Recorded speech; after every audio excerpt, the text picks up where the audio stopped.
All right, good evening, everybody, and welcome to the 318 May general presentation and meeting.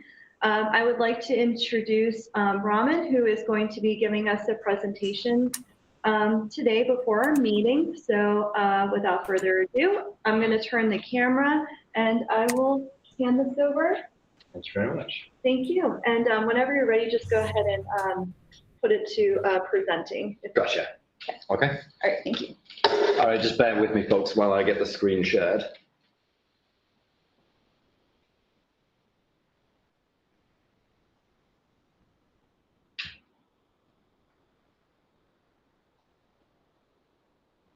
All right, hopefully everybody can see that all right? Folks online? Yep. Looks good online, yes. Marvelous. All right, well, in that case, I shall crack on. So if you didn't know already, I'm going to talk to you a little bit about the history of the observation of water on Mars. And so we're going to talk a little about the history of Mars's water, real and imagined, because it's actually quite fun and quite interesting looking back at how people have perceived water on Mars. So just a little bit about how I'm going to break this talk down. I'll start a little bit talking about myself, and then we'll basically move on into the history of the observations, starting off with early observations of Mars, and then moving on to the Great Canal Caper, so the infamous Martian canals. And then we'll talk a bit about present-day Mars and conditions there. Then we'll be sort of switching back to looking at evidence for ancient water on Mars, such as rivers and lakes, and the ancient Northern Ocean, the massive outflow channels, then talking a little bit more about water today, and then just sort of summing it all up. So a little bit about myself. I am an assistant research scientist at the University of Maryland, Baltimore County, but I'm actually based at NASA Goddard. So I'm a planetary scientist there. So part of my research involves looking at the Martian atmosphere. I did my PhD back in Oxford in the UK on looking for water vapor in the Martian atmosphere using Mars Climate Sounder, which is an instrument on board the Mars Reconnaissance Orbiter, which is the spacecraft you see in the picture on the left there. And so the instrument right at the bottom of the spacecraft is Mars Climate Sounder, and that's just showing you its field of view projected either in the nadir, so looking straight down, or looking at the atmosphere. And so using measurements from that in the infrared, I was able to basically find out more about what was going on with the water vapor in the atmosphere on Mars. And so that's part of my research. I also spend a lot of time now looking at the moon and looking at exospheric lunar dust. So dust that basically comes off the surface of the moon, launched either by meteoroids or electrostatically lofted. And then I also did some work working as an investigation team member on the Dwarf mission, where we hit an asteroid and were able to move it. And so my work with that was Lolachi cube, which was the Italian CubeSat that detached from the Dart spacecraft just before the impact, and using that data to try and retrieve and calculate how much mass was given off in the impact. So moving on to Mars. Mars, very famously known as the Red Planet, named after the Roman god of war. It's the fourth planet out from the sun. We're the third. It's at 1.5 AU, so we're at about we're about 93 million miles. Mars is about 142 million miles away from the sun. It's a bit smaller than Earth, as you can see on the size comparison on the screen. Gravity is about a third of that on Earth. It does have an atmosphere, but it's much thinner than Earth's. So it's composed of 90% carbon dioxide, and it's about 100 times thinner than Earth's atmosphere. And it's pretty chilly, so about -81 Fahrenheit. And that famous red color that it has is down to iron oxides in the material on the surface. So it's basically the rusty planet as well as being the red planet. It also has two very small moons, Phobos and Deimos. And it was once thought they were captured asteroids, but that's a bit more in debate now. And it may have been that they actually formed in situ. But that's still an area of active research. So Mars has been looked at since time immemorial, and it was observed by the ancients, including the Babylonians, the Chinese, the Egyptians, and the Greeks, who gave us the geocentric model, and where Earth was at the center of the universe and everything went round. But obviously we realize that's not quite the case now. But because of the geocentric motion, the motion of Mars is very hard to explain, and that's because of retrograde motion. So because Mars is further out, basically as Earth overtakes Mars, Mars appears to move backwards in the sky. So before we had the heliocentric model, to explain this, what the Greeks had was basically what were called epicycles. So you essentially have what looks like a spirograph pattern, which you see on in the picture on the right there, of Mars's orbits. And thankfully, once Copernicus came along, we were able to see actually that the explanation was much, much simpler. So just to explain retrograde motion, if you're in a car on the highway and you're overtaking, if a car is going slower, going a bit slower than you, even though both cars are going forward, the slower one looks like it's moving backwards. Similarly, when we overtake Mars in its orbit, it looks like it's moving backwards on the sky, but it's just falling behind. Moving on into the telescope age, early observations of Mars were actually able to see some pretty impressive details. And so Christine Huygens actually made some pretty impressive drawings, which are here. These are drawings that he made in 1659, so nearly 400 years ago at this point. And you can see that he's actually able to see details like Syrtis Major. So you've got those drawings at the top row there, and then on the bottom row you can see Hubble images for comparison, and you can see how he was actually able to capture that detail with his telescope. What's also fun is that he used what was called an aerial telescope, and there's a picture of those on the right-hand side. So at the bottom, in the bottom right-hand corner, you see a picture, like a contemporary drawing at the time of an aerial telescope, and then at the top you'll see a modern reconstruction. But the idea is that at this point, refracting telescopes, as I'm sure many of you are aware, one of the big problems that refracting telescopes have is chromatic aberration. And because they didn't have fancy triplet lenses back then, the way that you got rid of chromatic aberration was by having a longer focal length.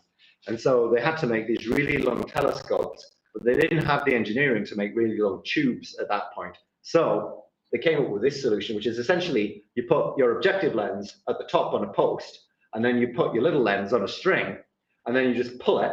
And so as you pull on the string, it helps line both lenses up, and then you look through it. And that's how you do your. So it's easy to see that with the picture at the top there.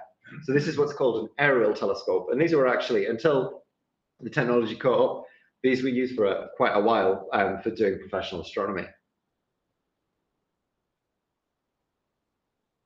So now we're going to move on to sort of the next era, which is sort of in the late 1800s and the early 20th century. And this is when the whole caper with the Martian Canal began.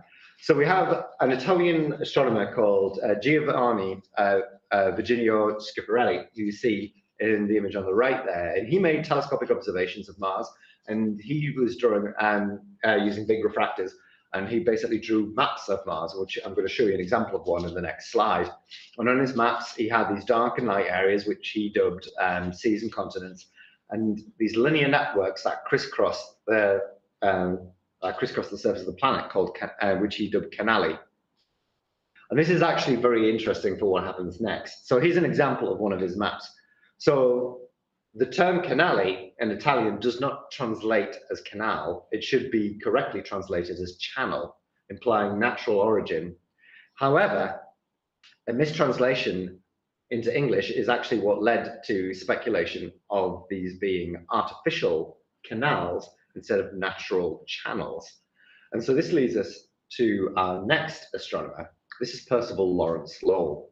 This is the business magnate and astronomer who started the Lowell Observatory, which is still going out over on the west coast. And this mistranslation then led him to start speculating that these channels he was seeing were actually irrigation canals by farming Martians, and that what was happening was that the ice, because they could see the ice at the poles of Mars, and they didn't realize at this point that the majority of that was carbon dioxide ice, dry ice. I mean, they thought that it was water ice, and that what the Martians were doing was that they were using these canals to channel that water down into other areas of the planet. And this whole furore over the Martian canals is what inspired H.G. Wells to write The War of the Worlds. Funnily enough as well, actually, Orson Welles went on to make a very famous 1938 radio dramatization of the War of the Worlds, which, as the apocryphal story goes, led to mass panic because it was done in the style of a news broadcast, and folks thought that there was a real Martian invasion going on at the time. Now, at the beginning of the 20th century, doubts about the reality of these canals were raised by a number of astronomers who were looking through their telescopes, and they couldn't see these lines when they were looking at Mars. They could see the dark patches, but they didn't see the lines. So an experiment was done with school children in Edinburgh, in Scotland, by Evans and Maunder, and they showed that the canals might actually be an optical illusion. And this was backed by observations from astronomers such as E.M. Antinari, who couldn't see the canals. So this is what they did. So they took this picture here. Oh, right, that's good. No, that's, Wait, is that my screen or that's yours? it's a TV. Okay, can we get rid of that? Got it. Sorry, folks, for those online, there's extra things on the screen on the television.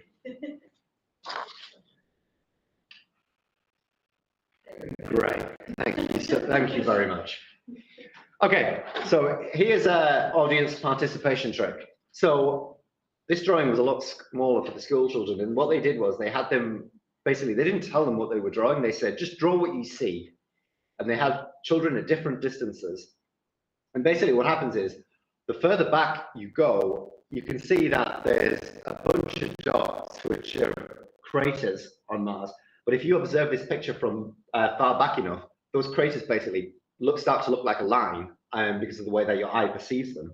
And so this is what was actually happening with the astronomers when they were using their telescopes. They were seeing lines of craters, they were actually resolving themselves into lines and giving the false perception of lines on the surface of the so-called channels. But they weren't really, it really was just an optical illusion. However, this did lead to some interesting space art. Some of you may have heard of Chesley Bonestell. He's basically known as the father of modern space art. And so early on, while the idea of the canals was sort of still a thing and before it had been finally disproved, he painted these pictures here. He painted some of these pictures here. So the one on the left that you see here is, imagine you're basically standing on the North Pole of Mars and you're looking south, and you have sort of here a natural water channel with some greenery around it.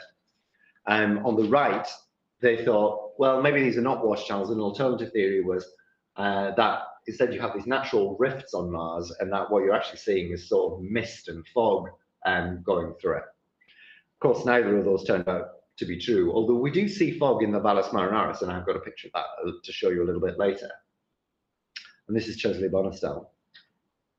The final nail in the coffin for the whole Martian canals was when we had the first actual spacecraft flyby by Mariner 4 in 1965. So we have a picture of the Mariner spacecraft on the left, and on the right you have the picture, one of the first pictures from Mars. And it's a bit grey, but hopefully you can make out that what you see is a dry, cratered surface. And so the idea that Mars was, had farming Martians on it, and that idea was paid to. And so that was no longer a thing. But there's some more extra interesting history here as well. So the onboard tape recorder used on Mariner 4 was a spare. It was not actually originally intended for Mariner 4.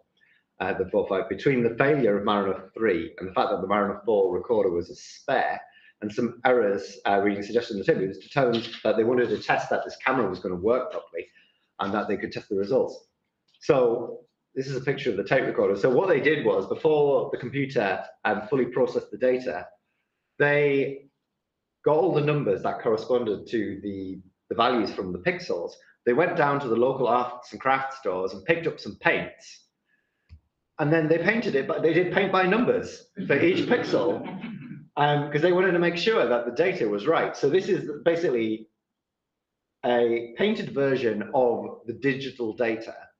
So they then did that, and then they compared it to the actual image, which is the one on the left. And they were like, oh, okay, good, it works. So they were quite happy that the picture came out right. So that was a fun little story. So this is the Mars that we know of today, the dry, barren, dusty world. And you can see there the Valles Marineris. And yeah, Mars is a fascinating world. We've got another painting from Chesley Bonestell. And so, all right, here's another audience participation one. So again, this is before, this one is before the Viking lander landed down on the surface of Mars. And Chesley Bonestell had painted this. And so 2, maybe /3 features in this picture have actually been seen on Mars. So I'm going to wait now and see if anyone, for folks to guess which features on this painting we've actually seen on the Martian surface. Yep, that's one of them. 2 more. Olympus Mons? No, Olympus Mons is not on there, but good guess. Dust devils. Yep, that's the second one. One more. It is, yeah, so dust storm, that's right. So that's all 3, well done. We'll talk a little bit about, yeah, so dust is very prevalent on Mars, and in some ways performs the same role that water does on Earth in terms of heat transport around the atmosphere. And one of the fascinating things about Mars is that around every 3 Martian years or so, you get these ginormous dust storms that you can actually see from Earth. They're that big, and they cover the entire surface of the planet in dust. And the only thing that pokes out the top is maybe the top of Olympus Mons. So when one of the early missions went to Mars, it arrived during one of these dust storms, and for the first few months, all it could see was just the top of Olympus Mons, because the rest of the surface was covered in dust and they couldn't see anything. So what's it like on present day Mars? It's very cold, it's dusty, and it's dry. It has a very low surface pressure, about 100 times less than it is on Earth because of that thin atmosphere. However, there is lots of evidence of a watery past. So despite the fact that it looks like a desert today, the question is, where did it all go? Well, we know that there's some residual water in the polar caps. So at the polar caps of Mars, which again, you've probably seen, like if you've got a good telescope and a good night, you can see the polar caps on Mars. But mostly what you're seeing is carbon dioxide ice or dry ice. But in the Martian summer, what happens is that dry ice layer sublimates, and then underneath it exposes a water ice cap, and then that sublimates, and then that circulates in the atmosphere, and then the process basically, it travels down to the equator, and then in the winter, it goes back in reverse. In fact, in the winter, it gets so cold on the surface of Mars that the air literally freezes onto the pole, and that's where the carbon dioxide ice comes from when it cools down again. And so the air actually gets thinner over the poles because of this phenomenon. So that basically means another source of what we have then is regolith, so ground ice. So there's a lot of permafrost on Mars, and we'll talk about the evidence for that later as well. So there are a lot of the water is essentially buried in the surface as permafrost. We also have, I've mentioned sort of this idea of the wet summer and the dry winter. However, these are still very relative terms. Mars is still very dry compared to Earth.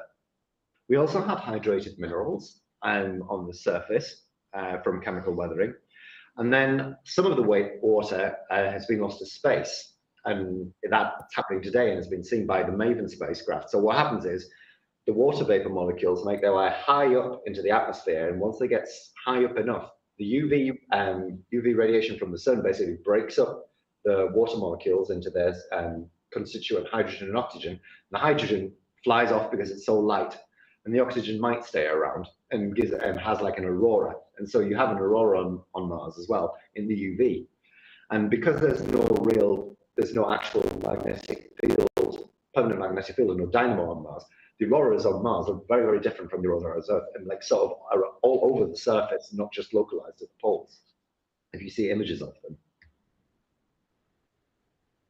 So again, talking a little bit about the surface conditions on Mars then, we have sort of an average temperature on the surface of about -94 Fahrenheit, and we have an atmospheric surface pressure of 6 millibar, so that's compared to Earth's 1 bar, so that's about 100 times thinner. The atmosphere is 90% carbon dioxide.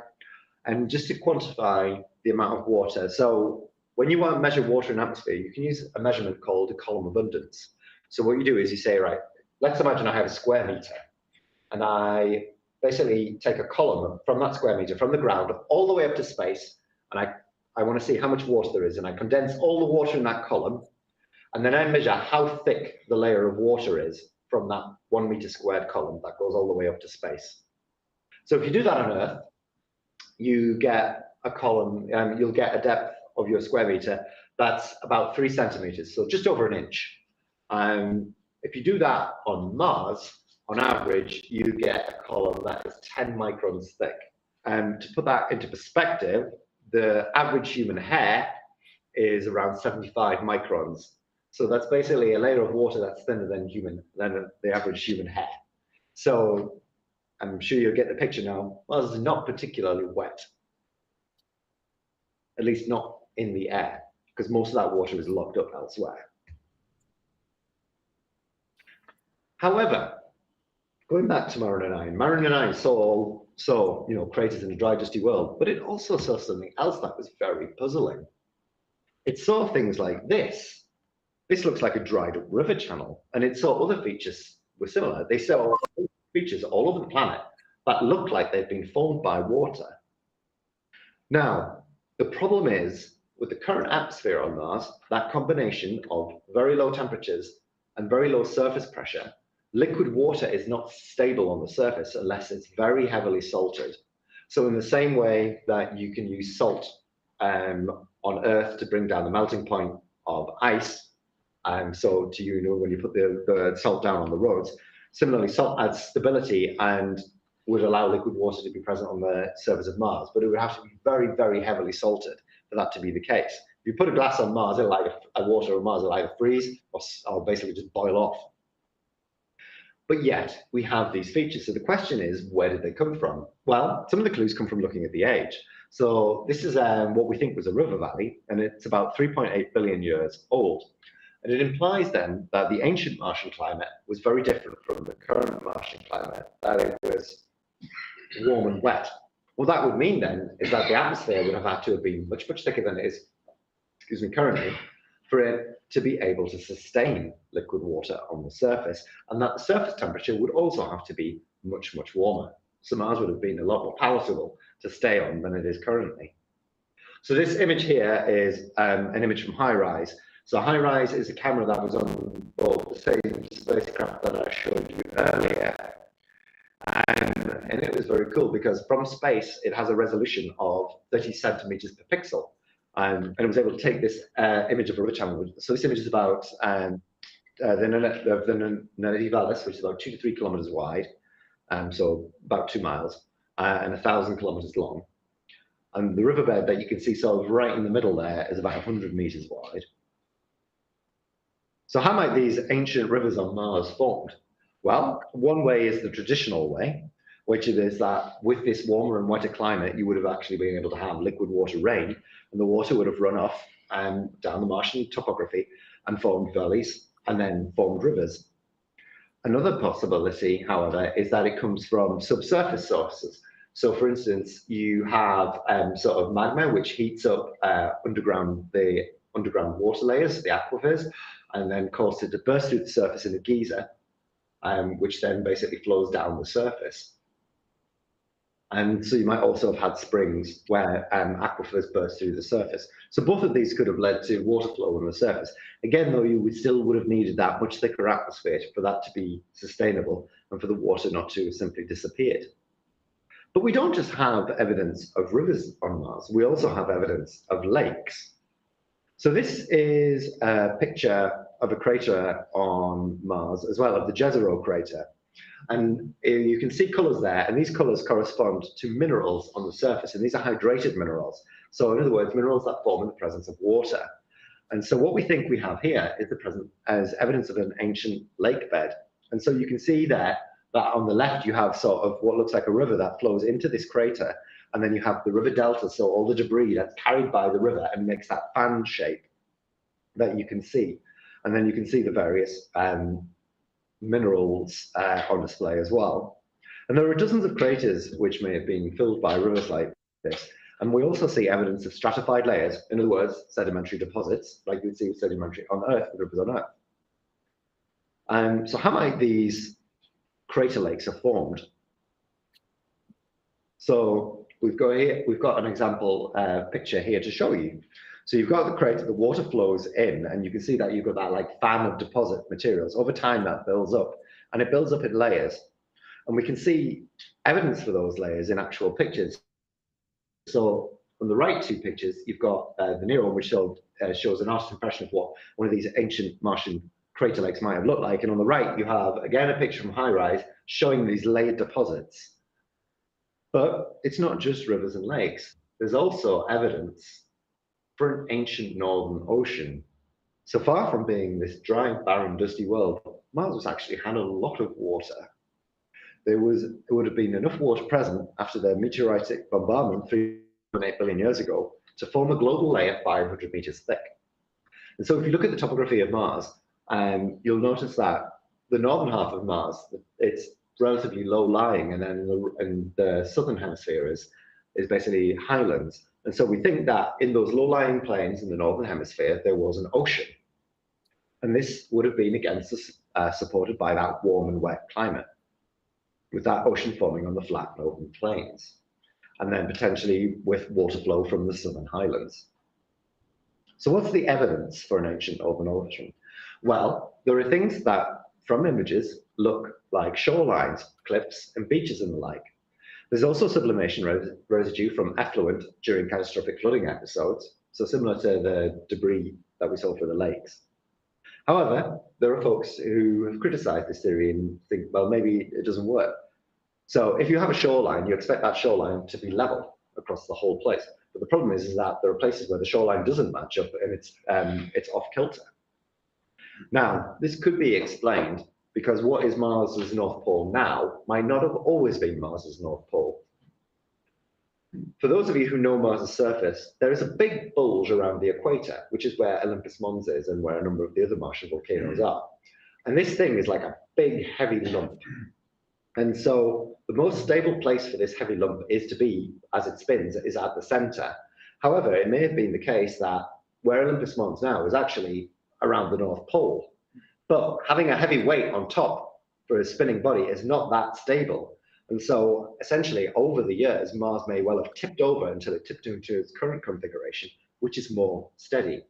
This is known as true polar wander. However, again, another criticism that's leveled at the ocean theory is a lack of carbonates. So another mineral that forms in the presence of water.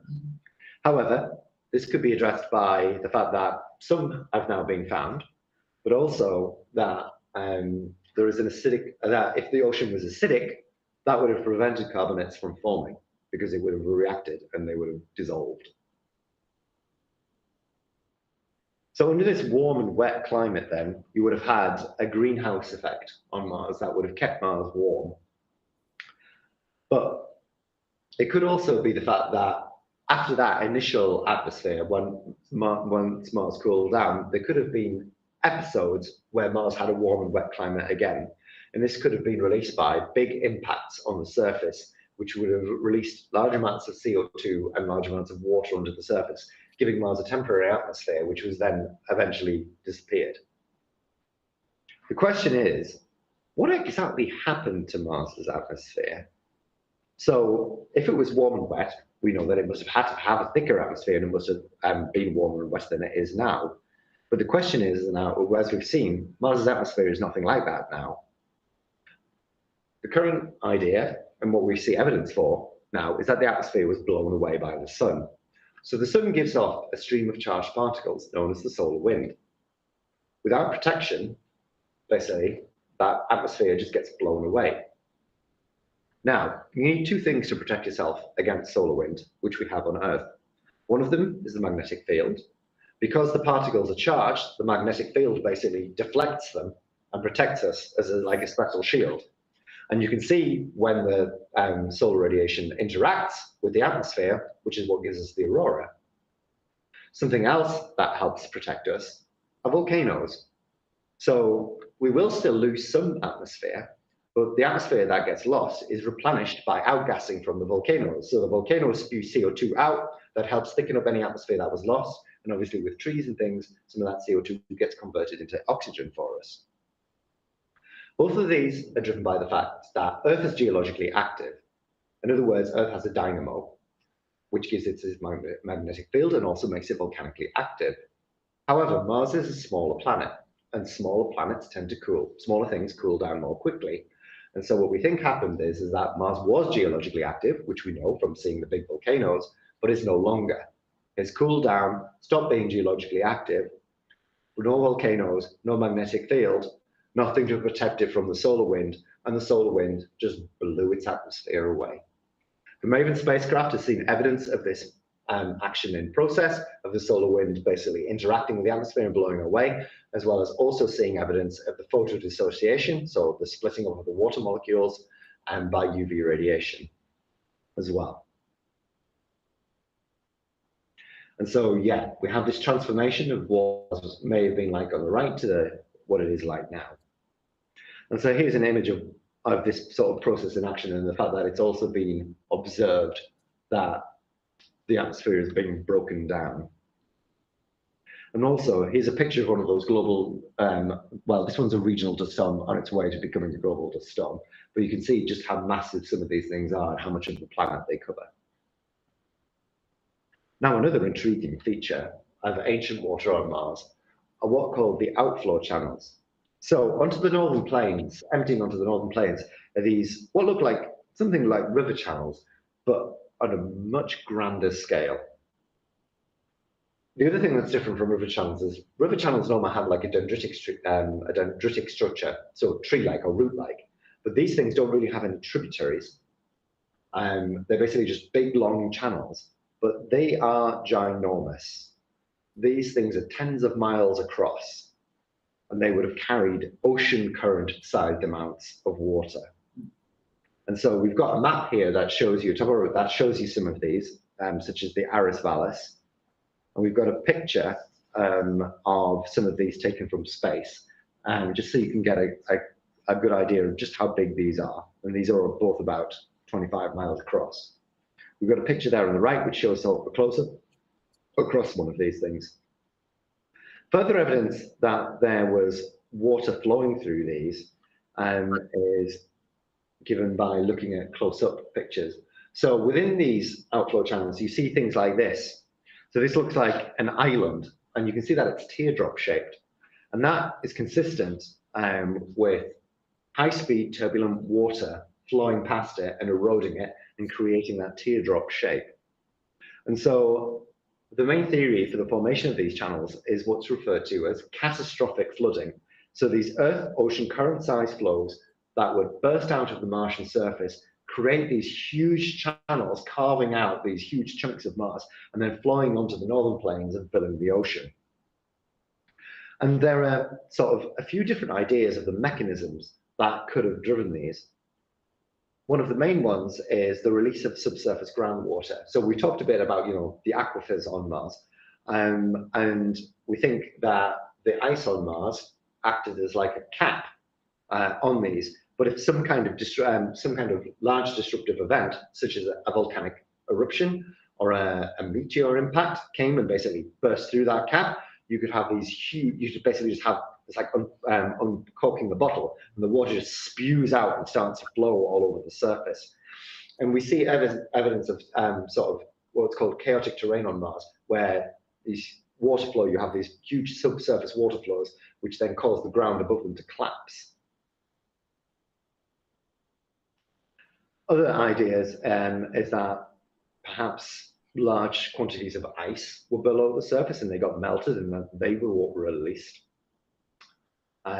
Again, other alternatives include glacial or subglacial melting. So you have large glaciers on the surface of Mars, and then you have some meltwater that runs beneath them, and that would help carve the channels.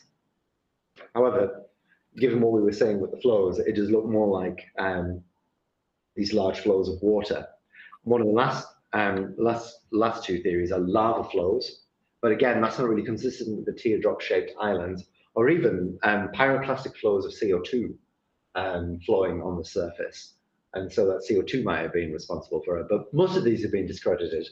And evidence for water on the surface of Mars, flowing water, has been building up, particularly with what the rovers have seen on the surface of Mars as well. So even though we don't have, rivers and lakes on Mars, water still plays an active role in the atmosphere of Mars. We see fog, we see clouds, we see snow.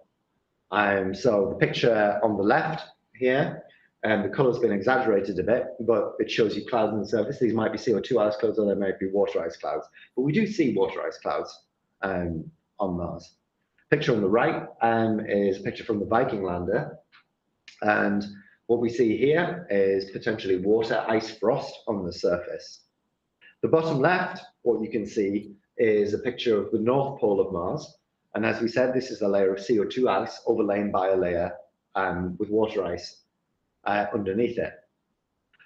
Now, and then the picture on the bottom right there is a picture taken from underneath the InSight lander. So the InSight lander landed in the northern regions of Mars towards the poles, the northern high northern latitudes. And as it blasted the surface with its landing engine, it exposed ice underneath the surface. So this is evidence again for that subsurface ice that we were talking about. But we also have evidence for, we've got these large craters that are full of ice. And we also have glaciers currently flowing on ice. And then we have what are potentially subglacial lakes underneath some of these, particularly down in the southern hemisphere of Mars, near the South Pole. And a crustal reservoir, where a lot of water might be buried deep down in the crust, as well as the water vapor in the atmosphere that I told you about earlier, that can travel between these reservoirs. And so, remember what I said to you about fog on Mars? Here we have an artist's impression of fog in the Valles Marineris. And then the picture on the right shows you an actual picture taken from space of fog in the Valles Marineris. So it definitely is a thing that can happen.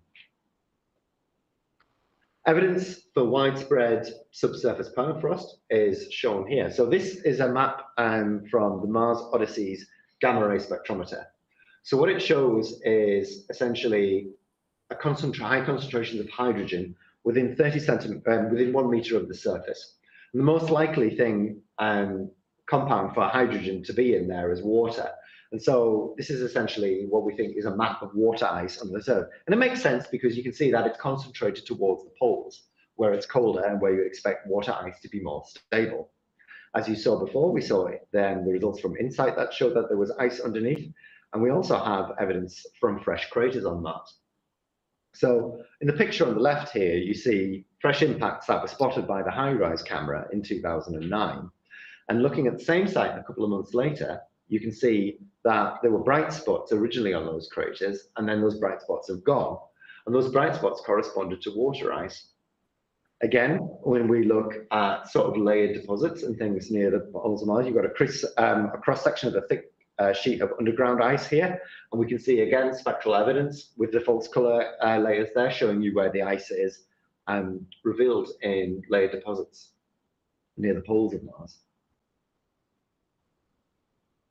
We also measure one of the more recent finds is this idea of subglacial lakes. So back in 2018, orbital radar evidence. So this is again this is the radar on board Mars Reconnaissance Orbiter, so the MARSI radio, on Mars Express rather, on ESA's Mars Express, indicated the presence of a subglacial lake. So this is similar to Lake Vostok in Antarctica, which is basically sort of right down underground underneath the ice. And it seems to be about 30 miles across. Other lakes have since been found. And so you can see here on the right, you've got a picture of the radar data that's superimposed on an image of the South Pole of Mars. The temperature at the base of the polar cap is estimated to be -91 Fahrenheit. And scientists assume that water could remain liquid, again, if there was that antifreeze effect of salt. So in this case, magnesium and calcium perchlorates. So these are these highly toxic salts that we found on Mars. However, there are potentially salt-loving bacteria that could live even in conditions like that. Geothermal heat, however, could also potentially melt ice further deeper down. And other observations have proposed alternatives to the lake. Another subsurface recent discovery is the crustal reservoirs. And so this is even deeper still. So this is from 2024 data from NASA's InSight lander, which we talked about before. So NASA's InSight lander, what its main purpose was actually to look at Mars quakes. So it had this, you can see that thing that looks like a little Roomba attached to the spacecraft, and that's actually a seismometer. And that seismometer was there to basically measure Mars quakes. And quakes are really useful because you can use them to probe what's going on at the depth within a planet. And so using measurements from these and looking at these Mars quakes, it looks like there was evidence for these layers of water that were 7 to 13 miles below the surface. And so the idea is that you've got these like cracked layers of rock deep down below the surface, which contain in this fractured crust that are saturated with water. And if this area, sort of just underneath Mars InSight, is representative of the rest of the planet, you have enough water in there easily to account for the ancient Martian Northern Ocean, with a layer that would cover the planet anywhere from over half a mile to over a mile deep.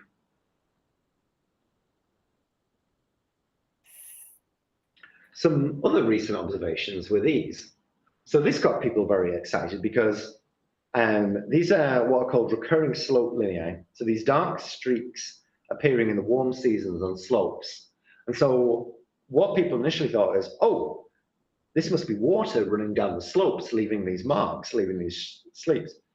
And there's also gullies that we're seeing like this as well in various parts of Mars. And both of these led people to think, well, maybe there's liquid water here that's actually flowing Mars. As we said before, liquid water under normal circumstances isn't stable. So they thought, well, maybe we've got these really salty flows that are sort of bursting through onto the surface and flowing down. Now, there is evidence that water is involved in this in terms of hydrated minerals in the recurring slope lineae, but not water. What it actually looks to be like is a dry flow that is lubricated by CO2 sublimating and looking like a water flow, but it's not actually liquid water flowing on the surface of Mars. But why all this fuss about water anyway? Why do we care? Well, it's to do with the L word, to do with life. So water is so important because it's the current mantra for the search for life. Follow the water. So yes, there might be other chemistries for life forms that we don't really understand, but water-based chemistry is something that we do understand here on Earth. And so it's likely that life forms based on water-based chemistry would be present elsewhere. And that's why it makes sense to look for water in other places. Water is an incredibly potent solvent. Lots of things dissolve in it, and that's why it's so important for life and why it's such a good medium for chemical reactions. It's part of the ingredients for life, which you can see in this sort of pyramid of organic chemicals, so carbon, hydrogen, nitrogen, oxygen, phosphor, and sulfur, and then the other components of life being water, time, and energy. But even if it's not liquid on the surface, it tells us about the history of Mars's past habitability and evolution. If there is current life on Mars, it's most likely that it would be subsurface and living in places like those subglacial lakes that we mentioned. The surface of Mars is very harsh. Not only is there a very thin atmosphere, there's also the fact that because that atmosphere is very thin and there's no ozone layer, the surface is blasted by UV. And so that would help, and very cold, so it would be sterilized. So the subglacial lakes, however, would have to be incredibly salty to remain liquid. And so that would mean that we probably have something that we call halophiles, or salt-loving life. And there are examples of some bacteria that fit this criteria on Earth. So there is still a possibility that there is like current life on Mars. More likely is ancient life on Mars. And there was recent excitement over something that may be a pointer to life on Mars in terms of chemical evolution, so a chemical signs of a chemical reaction that would be related to life. However, until we can get further examination and get those samples from Mars, we won't really know for certain. But the future of Martian water hunting, there's a lot more to be done. This could involve human exploration, future orbiters and landers with more advanced instruments, and certainly water, knowing about water on Mars is very useful as a resource for any form of sustained human exploration on the surface. And similarly for the moon as well. The ongoing quest to understand Mars's water, past and present, and its habitability is very much ongoing. So, just to summarize what I've talked to you about, there's evidence of ancient water features on Mars, rivers, oceans, lakes, and this implies an ancient climate on Mars that was warm and wet. However, folks have posited alternatives, such as the white Mars theory, which is where you have CO2 flows, pyroclastic-like CO2 flows, or even wind erosion over very long timescales. However, the evidence for water flowing on the surface of Mars has been building over the last few decades, and so these alternatives are falling out of favor. Present-day Mars, even though Mars is very dry, water still plays a role. We have fog, clouds, subsurface ice, lakes, crystal water, and water vapor in the atmosphere, but there's a lot more to find out. So with that, I'd like to thank you very much for listening and ask if you have any questions. Thank you very much.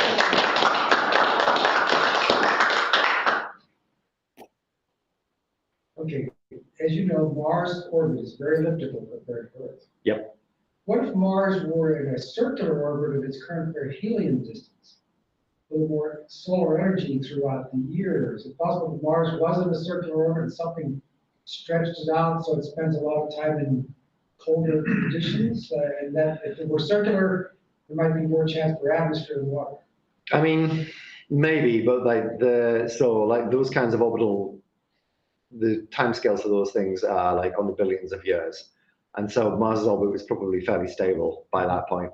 I mean, the fact that Mars's orbit is eccentric does have an effect, though, anyway, in terms of the northern and southern summers on Mars. So the southern summer on Mars tends to happen close to perihelion, and so it tends to be much hotter and more intense.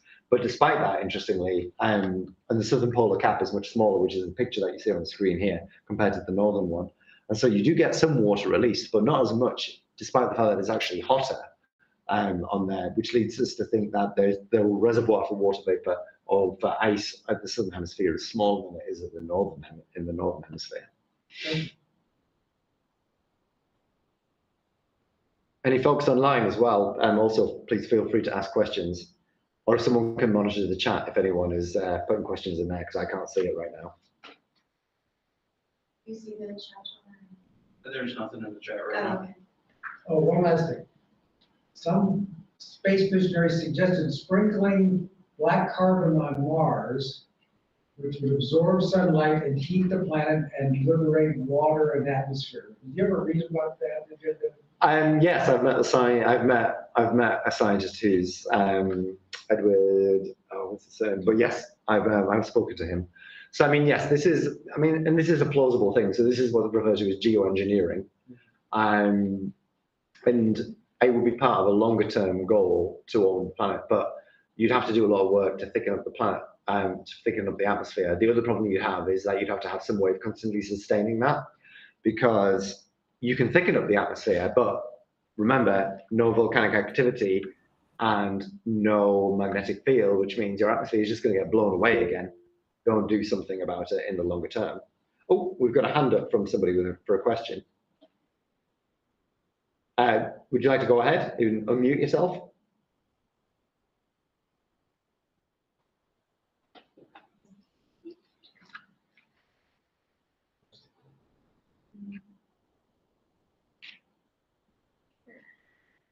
I did see somebody had. Yeah, it was Charles Morris. Oh, okay.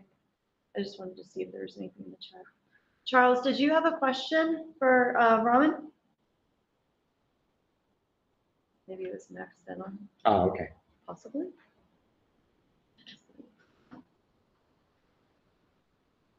Always trying to find. Okay.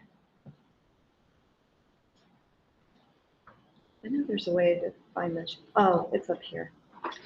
There we go. Let me see if I can see it.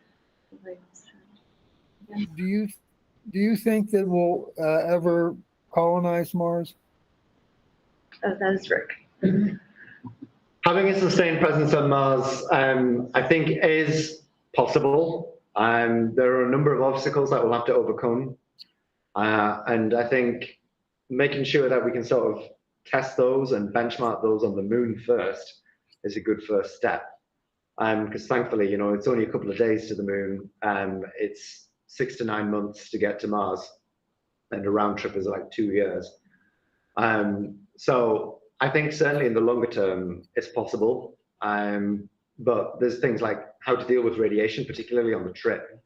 So the current radiation guidelines for like an astronaut's lifetime career, if an astronaut went to Mars, currently they would get more than several times that, a lifetime's dose of radiation just on the trip to Mars. I mean, those guidelines are being relaxed, but there's still issues with essentially protecting astronauts from radiation, particularly on the trip through interplanetary space rather. And that's, again, very much an active area of research. The big problem you have there is that shielding means weight, and weight means more expense and more fuel to get you there. Hopefully that answers the question. Well, yes, didn't Elon Musk say that he was going to send millions of people to Mars to colonize it? Yes, he does. But there's also a phenomenon known as Musk time. So Elon Musk is famously overly optimistic in his estimates of how long something is going to take to do. So essentially, whatever time he gives, you should multiply that by some factor for a more realistic estimate of when it's actually going to happen. Like by infinity. But I mean, again, I think the idea of certainly, like sustained exploration on Mars, having some kind of exploration base, is something that may well be possible in our lifetimes. Hey, Kristen, Charles, question. Yeah. He doesn't have a question. So Musk has said that he wants to construct a new terraform Mars, which means he thinks it's easier to do that than to not destroy the Earth in the meantime. I mean, obviously, looking after Earth is the much better plan, and B, terraforming Mars with current technology is something that would take hundreds, if not thousands of years to do. It would not actually be a very quick process. It's not, and the idea of like nuking the poles to release, which is something he also posited. Like scientists have actually done simulations on that, and it actually wouldn't do enough to get the atmosphere substantially thick enough. So it wouldn't actually be worth doing it. I mean, regardless of the ethics of just going around nuking the place. All right. Thank you, Rip. We're going to go ahead and move on to the next question because we had a couple of questions in the chat. Looks like Charles has asked in the chat, is it possible to use lava tubes as radiation-free shelters? Right, really good question. One of my colleagues actually does research on this kind of thing. And so this is very much an active area of research right now. We actually don't know. One of the big questions as well is that we actually don't know how big these lava tubes are, how stable they are. Like we're basing what we've seen, because at the moment what we can actually see from Earth is we have pictures from, say, Lunar Reconnaissance Orbiter of a hole in the ground. And we think it might be a lava tube, but we're not 100%. But even if it is, what we don't know is like how far does it extend? Has it collapsed? What are the conditions inside there? We can make some models and make some estimates, and there have been some inroads towards sort of gradually expanding the scope of what we can see. But again, this is an active area of research in terms of actually knowing what these things are going to be like. So if we're on the moon, for instance, because this is one of the things they want to do for lunar exploration and looking at the idea for lunar bases to protect astronauts from the radiation. And they developed, so there's some like fun concepts for rovers, which will basically abseil down into the hole, look inside. Or another concept is like the idea of hoppers. So very like small spacecraft about this kind of size that will just sort of hop inside and have a look. and then try and map these things from the inside and then get the data out.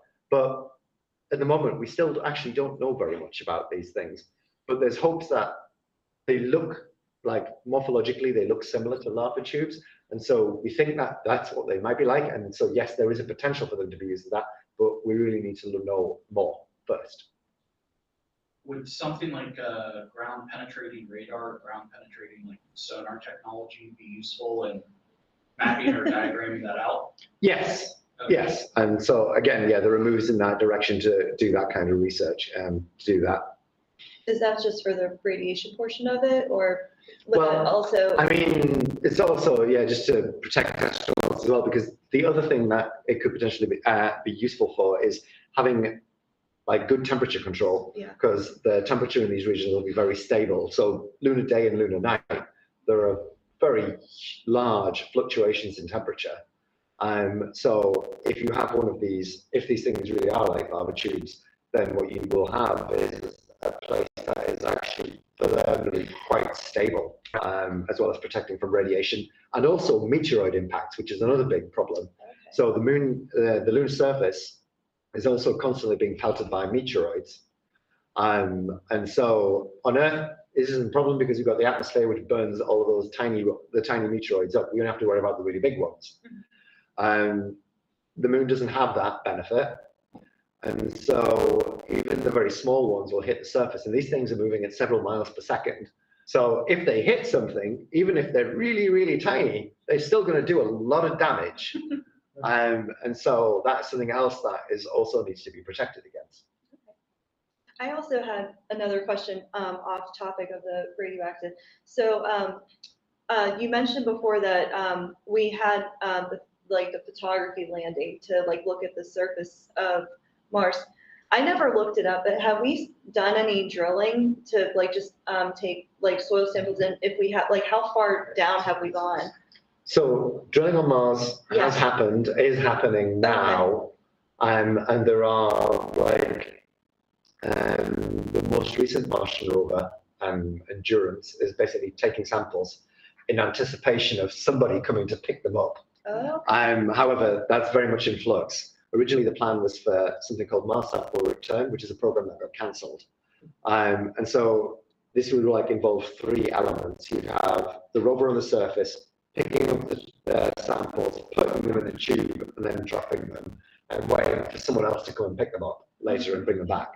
You'd have a spacecraft that would come, land on the surface, send out a little rover, pick up the samples, put them on a little rocket, launch that up to a Martian orbit where there's a spacecraft waiting to take the samples, which, so the European Space Agency was working on the pickup spacecraft in space. NASA was working on the stuff that would go down to the surface and pick up the samples, but that's the program that's been cancelled. So now we have this weird thing that we have the stuff on the surface and the stuff ready to pick it up, but no way to get it in between. And so NASA's put out calls for private industry to put in ideas for this. So SpaceX is actually one of the companies that said they might be able to put a proposal in to do this and pick up these samples. And there's a couple of other companies as well. So hopefully that will happen so that we'll actually be able to get these samples and get them to Earth. I was going to say, because the sustainability, like if you're looking for microorganisms, you know, once you bring them up to the surface, basically, like you're trying to keep that environment, and who knows, you know, how long it needs to sustain in there before you can pick them up. So that's going to be the So, I mean, okay, so these kinds of samples will not really be looking to protect from that kind, because that kind of sample, sample curation is very, very difficult to do. And I mean, sample curation, like that's a whole big problem they're trying to deal with, for instance, like with bringing stuff back from the moon in the next generation of asteroids, and sort of trying to preserve that lunar environment in the process. But you've got to try and keep it cold and keep it under a vacuum at the same time, and hope that nothing happens to it, you know, despite having to go through its fiery re-entry through thousands of degrees and make it to the surface in one piece, without anything going wrong. And that's just from the moon. And so if you take if the problem has to go from Mars, then that problem becomes even bigger. The easiest solution to that, and the better one in the term, is you basically do the science in situ. So you send the people and the equipment to Mars or to the moon, and you put like a research base there then. But again, that's longer term. I was just like, that'd be really interesting. Yeah, certainly. And like looking for life, but at the moment, like everything, the research for looking for life is all based on in situ measurements Yeah, and doing as much as possible on the surface of yeah, and Mars. that makes sense. Yeah. Okay. Are there any other questions in the room? Just, have any of the Mars rovers gone to those delta areas that? So there's one, I think it's in Jezero, isn't it? Curiosity. Yeah, so yes, they've deliberately chosen those craters for that exact reason, to look for that, and that's where this tantalizing evidence of life has been found, which is why this is really exciting. And so they think they found a chemical signature of something that was created by life, but they're being very cautious about calling it that, and so they want to make sure, they want to make absolutely certain before saying, oh, we found life, or evidence of past life on Mars, rather. Are there any questions? No? Anybody else online? All right. Well, thank you very much, Ramin. We really appreciate you coming down here. Well, thank you very much for having me. Yes, thank you. If you don't mind, maybe sending some, maybe an email, contact information if anybody else has questions later. Yes, of course. If they don't mind. That's no trouble at all. Perfect. All right. Yeah, thank you very much. And we really appreciate you coming down, and, feel free to hang out and stay. Thank you. I'm sure Brian will give more tours if need be to go over the telescopes. Alrighty, so everyone online, I'm going to go ahead and turn this way. So we're just going to take a couple minutes to kind of get set up for the meeting. So if all of you want to take a couple minutes and stretch your legs, maybe go get some more popcorn or a drink. One thing that I did want to mention, for those of you that are online on Google Meet, today is, of course, our election day, and voting was supposed to take place. If any of you have forgotten to do your voting, make sure you take a moment to log into your email and look for the election buddy. So you should have received 2 different election buddies. One was for basically the main ballot for our officers, and another ballot for treasurer. So please take a moment, if you have not, to go into your email, make sure you vote. We really appreciate it, and we will reconvene here in about probably 5 minutes. So thank you again, everybody, for joining, and we'll see you back here in a little bit.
All righty, good evening, everybody. We're going to go ahead and get started again with the general meeting portion of tonight's activities. Thank you again so much for joining tonight, and we'll just go ahead and get it going. All righty.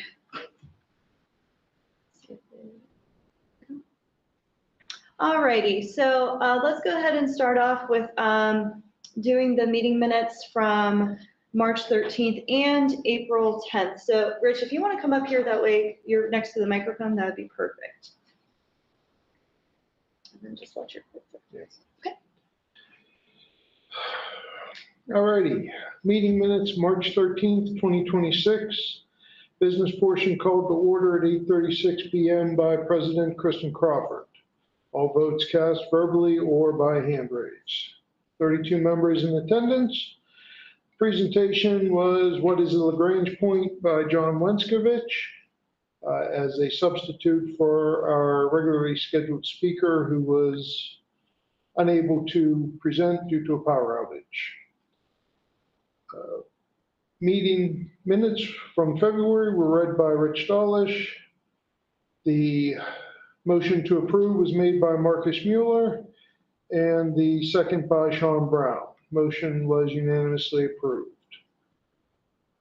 John Holtz gave his upcoming astronomical events, which included the March 20th equinox, crescent moon and Pleiades close together, and the tentative launch date of Artemis 2. For officer reports, Kristen Crawford reported that total membership rate stands at 326. We will be having an executive committee meeting scheduled following the Mingo committee meeting. John Wenskovich announced the March presenter will present in April, and slots for May was filled. Presentation slots were filled through September. Recording secretary had no updates. Corresponding secretary had no updates. Treasurer was not present. IT committee was not present. Guide Star editor Joyce Osborne Fisher was not present, but through her proxy Eric reminded members to submit photos from offsite star parties and Mingo for promotion and publication. Membership secretary had no updates. Kristen read the names of several new members to be voted on by the attendees. Mary Devon made the motion to accept. John Diller seconded the motion. Motion passed unanimously. Observatory reports. Eric Fisher reported that the Manchin telescope has been officially renamed the Barben telescope in honor of Wade Barben. The Scanlon roof suffered damage in February. A full replacement is planned for next year to preserve the current budget. Brashear indoor requires carpentry repairs due to significant wood rot, and a new couch was installed in the members' room. For Mingo, Brian Crawford reported a committee meeting and director's review scheduled for March 14th. First Mingo game day/night will follow the meeting at 1 p.m. Gate locks were scheduled to be changed on March 14th and have done so. For old and new business, Rich Dawlish reported the trial period for the store was successful. The club voted unanimously to take the store for the library telescope program. The club won a library telescope from the Astronomical League, and it has been presented to Chartier's Houston Library. Nothing for the VA Observatory. Election chairperson was needed and selected. And then the motion to adjourn was made at 10:06 by Joe Mulqueen, seconded by myself. Motion passed unanimously. Do you want to vote to accept these meetings? Yeah, so we'll go ahead and. Those are the meeting minutes for March. We have a motion to accept. Eric Fisher made the motion here. Looks like Joyce is making the motion to second. All those in favor? All those in favor? Aye. Are there any objections? No or thumbs down? Looks good. Any abstains? Yeah, voice abstain. All All righty. right, motion passes. And I didn't abstain, I accidentally hit my thumb. Oh, that's okay, Joyce. I wasn't looking for the emojis for the abstains. I wanted someone to say abstain, so you were good. all right, meeting minutes for the April 10th meeting. Called to order at 8:41, again by President Kristen Crawford. This month's meeting was online via Google Meet, and again, all votes were cast verbally or with hand raised. 36 members in attendance. The presentation was A Buddy for Beetlejuice, looking for the companion to our nearest big neighbor by Anna O'Grady of CMU. The minutes of the previous meeting were not available and were not read, obviously. John Holt's astronomical events, April 18th, Venus will be joined by a thin crescent moon. A line will form between Venus, the Pleiades, and the moon on April 19th. April 22nd, peak of the Lyrids meteor shower. Kristen Crawford reported that total membership stands at 339. Vice President John Wentzkovich announced the May speaker will present on the Martian atmosphere, and it was a wonderful presentation. Recording secretary had no updates. Good turnout for the most recent VA visit. Corresponding secretary had no updates. Treasurer Terry Mealy was not present. Michael Scovern was not present. GuideStar editor Joyce Osborne Fisher had no updates. Membership secretary had no updates. And then Gail read the names of 10 new members to be voted on by the attendees. Rich Dolish made the motion to accept new members. Lish seconded the motion. The motion passed unanimously. Member announced at that time, John Sheldon is a returning member and per bylaws will need to be approved by the executive committee. Observatory reports for Wagman. The first official star party was scheduled for April 11th. I'm sure we'll hear about it later tonight. Roof repairs and the replacement of rotting end doors are planned, and the Barben telescope's drive motor was damaged and it was not able to be used for the April star party. For Mingo, the first star party was scheduled for April 18th. There was minor wind damage to the roof ridge cap. No leaks have occurred in the building. New carpeting for the rest of the building in the anterooms, the front lobby, and where else? New carpeting will be installed June 1st. We will require volunteers to help clear the building. The 10-inch telescope is now fully operational after a hand controller issue was resolved, thanks to the Dolish curse. You're welcome. Old new business online store. As of March, the club had made $160 from merchandise sales. For the Northeast Astronomy Forum, members reported that the 3A table was set up and looks great. It was a good event.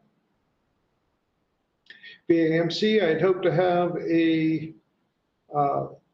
larger star party before the NFL draft. That didn't happen, but George Chase has gone out since to do a couple viewings. For the elections, Mike Miller was nominated and accepted in the role of nomination committee chairperson.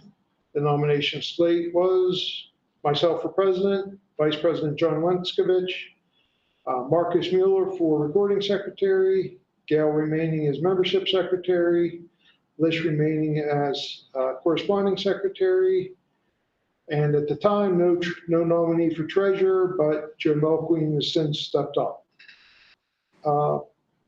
Motion to adjourn was made at 9:46 by John Diller, seconded by Eric Fisher. That motion passed unanimously. And those were the April minutes.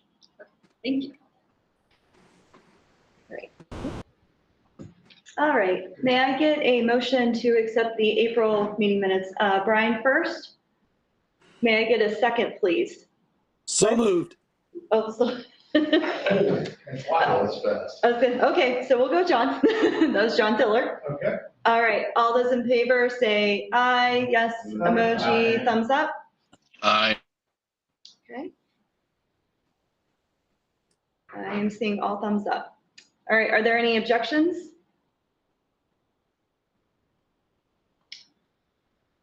Okay, any abstains? All right, motion passes. Thank you, everybody. All right, and thank you again, Rich.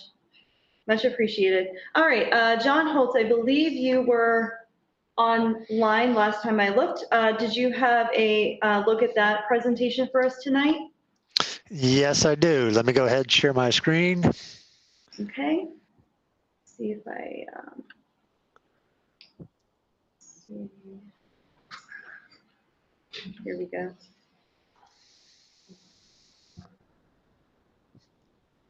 All right, I think everyone can see my look at that screen now. I gotta hold on one second. White sands, it's gotta be white sands. John. Slides? I was gonna say how I just need to get this flipped to the PowerPoint. Please. I'm coming. Okay. IT is on the way. One moment here, John. Thank you. We're flipping it to the TV so the people in the audience here at Bingo can see it. So Right. thank you. Ask John if that's white sands. No, it is not White Sands, New Mexico. No, that's a salt flats.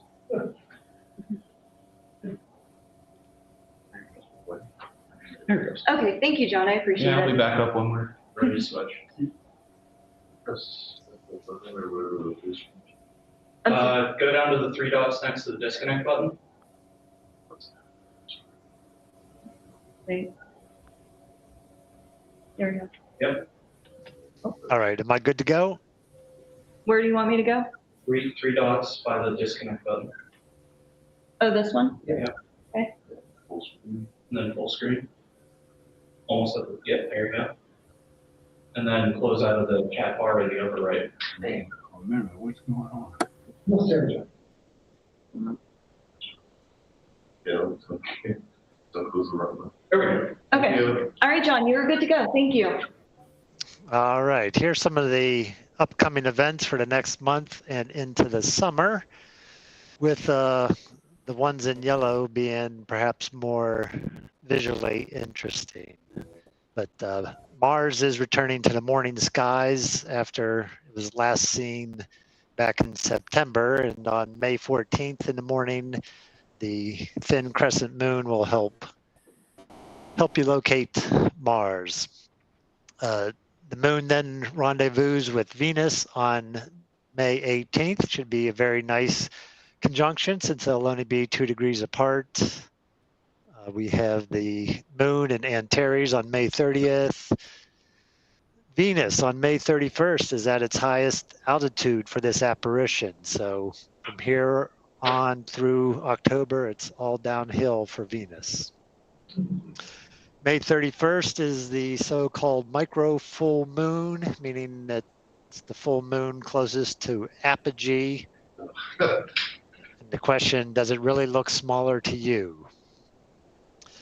June 19th, not June 19th, June 9th in the evening skies, Venus and Jupiter are just 1.5 degrees apart, something to look forward to.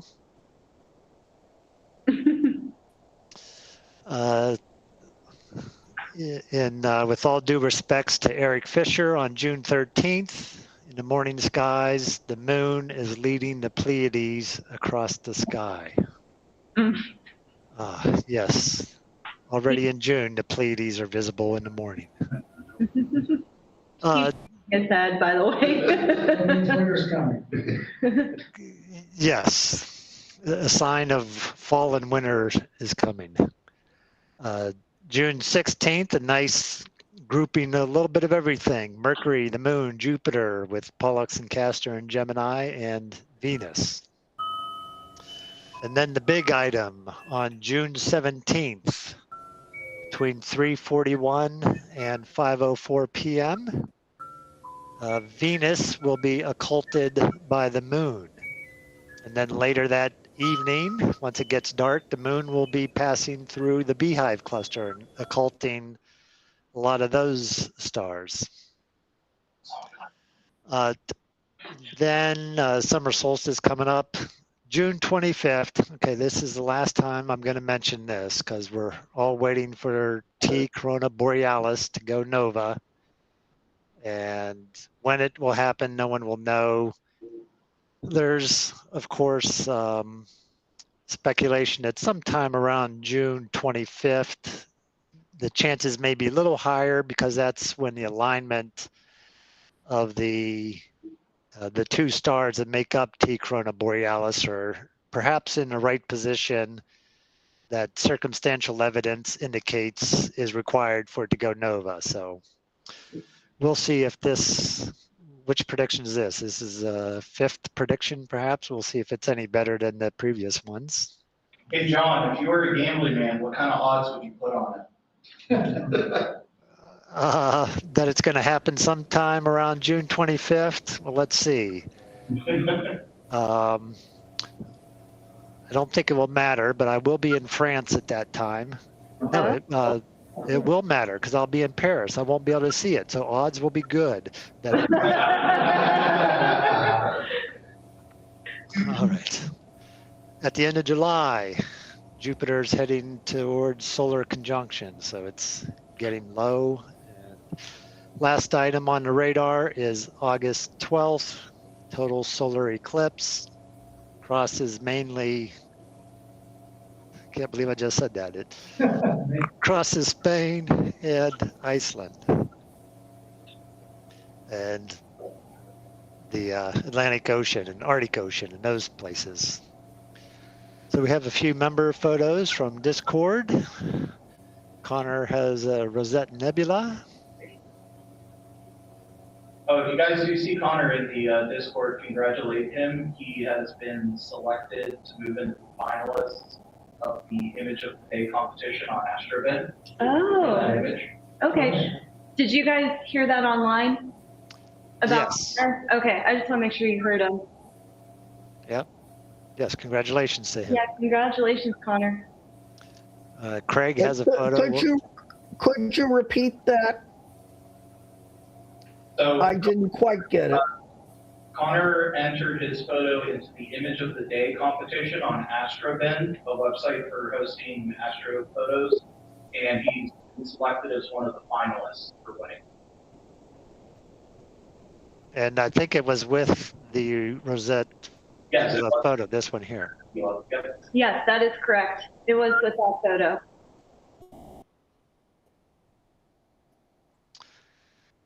So memorize this. You might see it in the photo contest in November.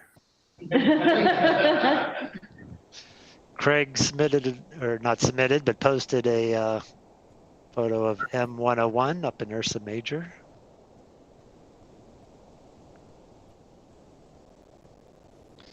Joey has a photo of Jupiter with a red spot visible up here, and I'm not entirely sure what this is here.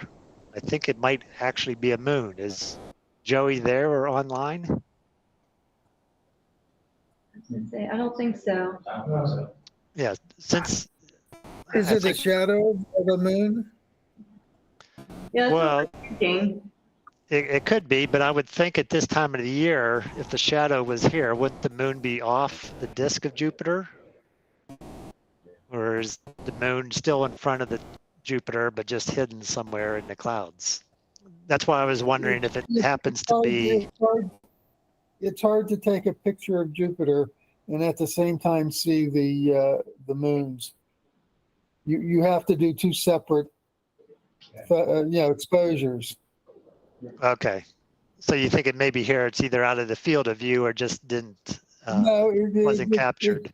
It wasn't captured because you'd have to use two different blend together because Jupiter is so bright. You have to, set the exposure lower, and then Right, then it's it like when you do the sun. You can't see the surface of the sun and the prominences coming out of at the limb of the sun, because you have to change the exposure. So those are always compositions. Okay. All right, thanks, Rick. Speaking of the sun, here's Pat's image of some sunspots and solar prominences. Yeah, so he composited two separate, probably Two separate stacked. images. Well, they're probably a bunch of images of each, averaged together and then composited. All right. And then from Rahil, he's essentially saying buy more filters due to the enhancement that you can get with the additional filters that he was testing out. And then the final image, which is this portion of the nebula up here, is this image here. That turned out really good. Very nice. And that's the last image. Now we have our opportunity to talk about observations. Some of the past observations, anyone see the Moon-Venus conjunction from back on, I think it was April 18th? It was cloudy, right? Check. How about the Regulus occultation on April 25th? It was clouds here in Pittsburgh. Check. Actually, it might have been rain in Pittsburgh. Anyone have any observations that they have made in the last month? We have had a few clear nights.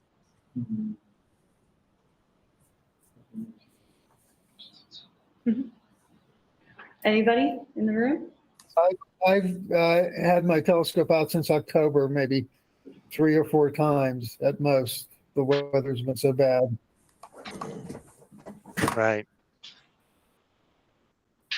Okay. All right. Thank you, John. Much appreciated. You're welcome. All right. All right. John Stump here is getting me set back up again.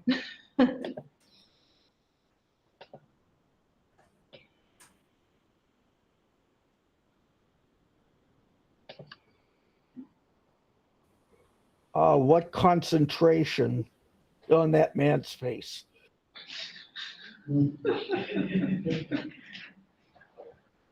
That's just resting John face. Resting John face.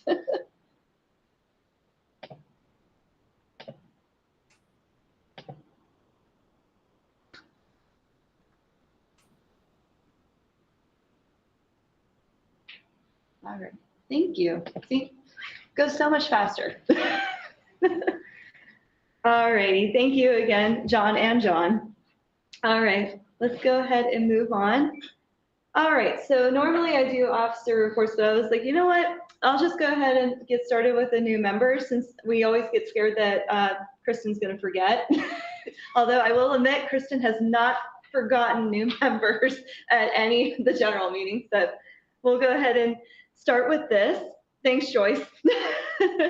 All right, so it looks like we got a couple new members since our last April meeting. So right now, I believe we're at 350 in total once we vote these new members in. So I was going to say there's a couple names that I do recognize. Beth Clark, Corbin King, Grace Murphy, Patrick Slagle, Aldrich Provencher, Tammy Sestrick, and Becky Hoover. I know in the room, I do not believe we have any new members here, but if there are any online that I can't see, if you want to go ahead and give a hello or a wave, and we welcome you if you joined us tonight. Okay, I'm not seeing anybody. Okay, well, hopefully we'll get to meet them at the star parties coming up this month. All right, could I get a motion to accept these members into our wonderful organization. Mike Miller had his hand up. May I get a second? Lish? All righty. All those in favor, say aye, thumbs up. Aye. Aye. Thumbs Are there up. any- Thumbs up. Thank you, Joyce. Are there any objections? Okay, any abstain? All righty, motion passes. Thank you very much. Kristen, it looks like Beth Clark is online. Oh, is she? Remember? I was gonna say, maybe she's unable to speak. They're alphabetical by first name on the list. Oh, okay. Hi, Beth. Okay, we got thumbs up. Welcome to the club. Okay, perfect. All righty. I was trying to see if I can get to the other. All right, perfect. All right, let's go ahead and go over our officer reports. So, John, I know you are online. Yeah, let me just swing my notes over here so at least it looks like I'm going to be looking at the camera. Okay. Okay, so we reached another conclusion of the season of these meeting talks, and just to give a little bit of a retrospective, this year we learned about some diverse topics that included peculiar galaxies, lunar landers, library telescopes, Messier marathoning, Lagrangian points, Beetle Buddy, and now Martian water. And of course, the annual astrophotography contest and holiday party. We had a pretty nice balance in between bringing in external speakers and having club member presentations, which is always nice to see. And so continuing on that thread, assuming that I'm still vice president in more than 30 minutes, I'll be continuing to look for talk volunteers from club members who have something interesting to talk about. I can also tell you that I'll be at both the American and the European Astronomical Society meetings this summer, looking for other interesting external speakers to bring in. At the moment, there is nobody who is strictly confirmed for September or October next season, neither internal or external to the club. We have Eric, who is tentatively planning to speak in the fall, pending the launch and success of the Griffin lander. Our April speaker, Anna, also noted that she would be more than happy to come back and present some of her research on yellow supergiant stars, so maybe look for that in 2027. Speaking of Anna, there was a question that popped up after she signed off last month, and I wrote it down to ask, but then I forgot to write down who asked it. So I figured I would keep the answer in the meeting here. It was regarding the ghost image in the interpolation photo from the exoplanet team. And here was Anna's response. From the speckle detection paper, that team describes the ghost image as a 180-degree quadrant ambiguity, which can occur from when taking the autocorrelation of an image. Bispectral analysis of the phase information contained in the images can be used to select the correct quadrant. In this case, it favors the southeast location, which is not all that helpful, unfortunately. She also noted, though, that she does not have a whole lot of experience with interferometry and doesn't know the exact details, but the more layman's summary is that it just seems to be an effect that you can get when doing interferometry. Using two instruments with some distance between them to get higher resolution images.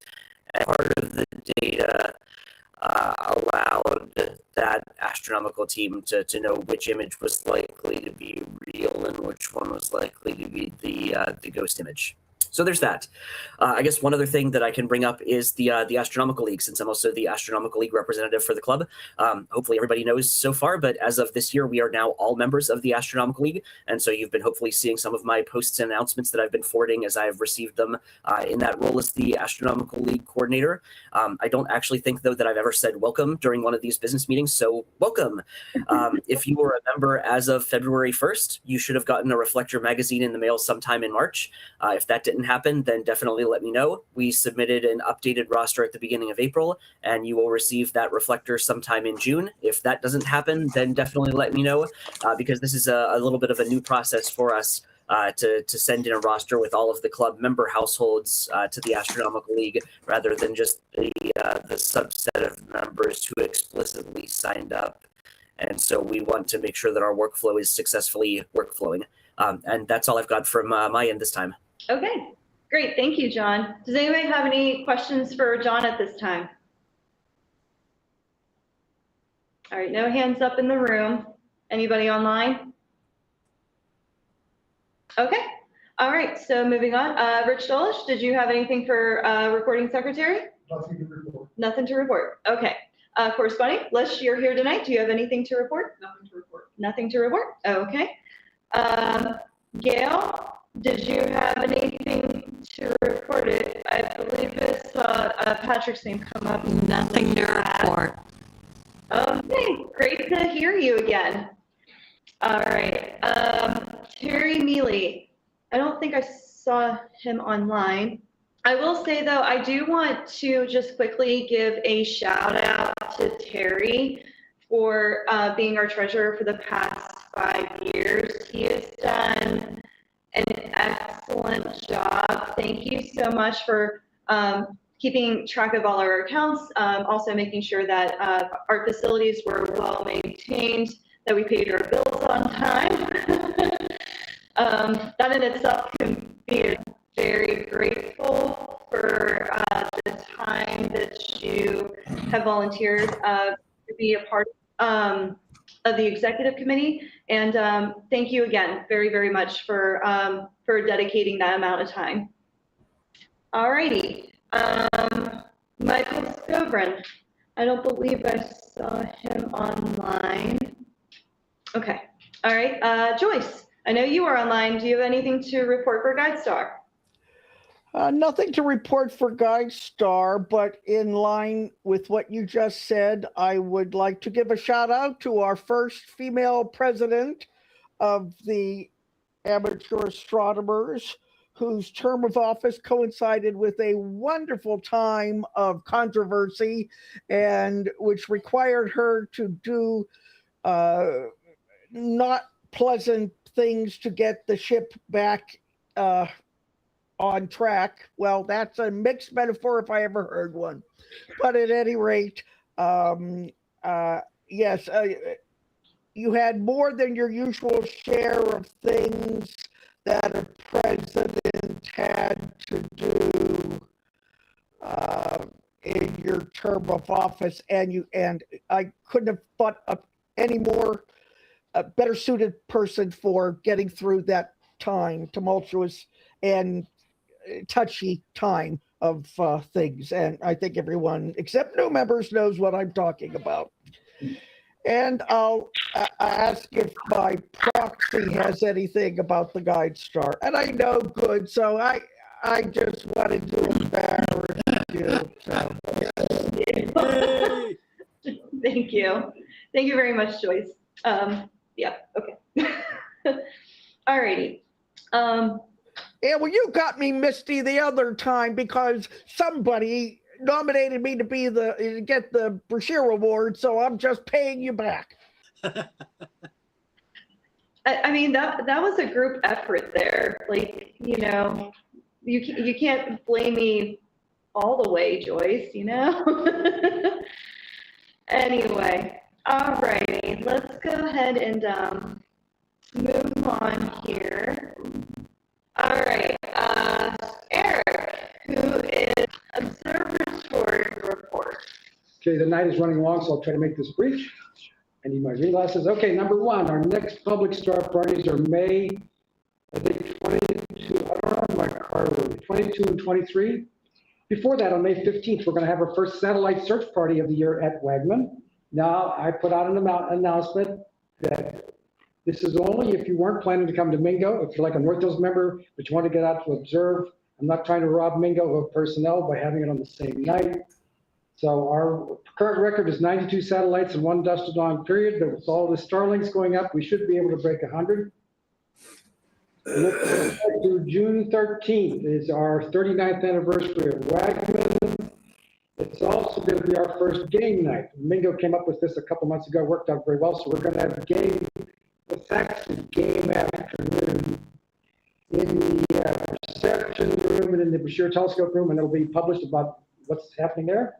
I'm still chasing the contractor. We've hired a contractor to replace the roof on the Scanlon telescope and replace both end doors. And I call him up and he says, yeah, I'll send you a quote. And then a week goes by and he's kind of slow on that. Anyway, on the observatory equipment, my big thanks to Mike Miller and to Dave Marcijanek. We've got a new motor, a replacement motor in the Barbin telescope. And so I was talking to Dave, said, well, now that we have one, could we get a spare? And he tells me, yeah, but you have to buy them in lots of 100. We don't need 100 motors. So I'm assuming that Mike and Dave are working in some way to get us at least one spare.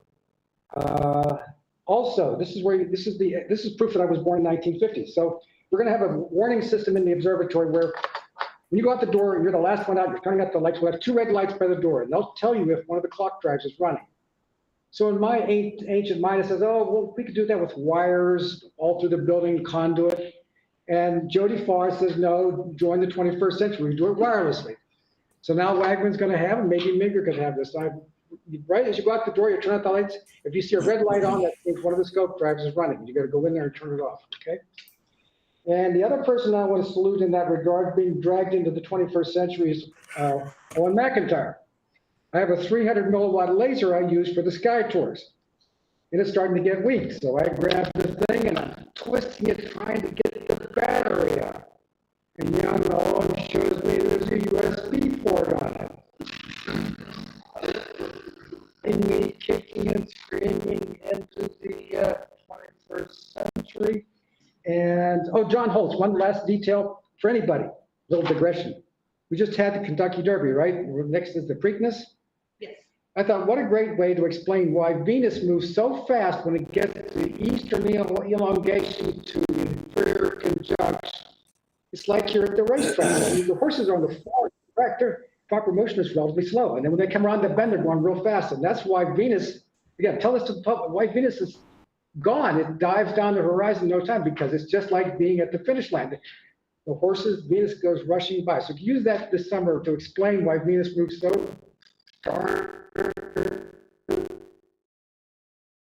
fast when it's on Wegman.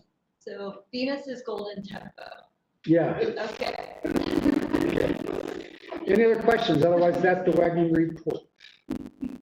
Seeing none, thank you. Thank you. All righty. Does anybody have any questions for Eric? And Mike Miller is here as well, too. Yeah, any of the Wagman staff want to say anything? You got it. Okay. All right. I don't believe there's any questions online. All right. Mingo. Brian, would you care to come up here and give your report?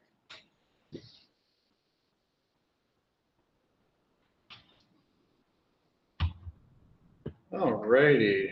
Actually have a small laundry list this time. Normally I try to keep it short.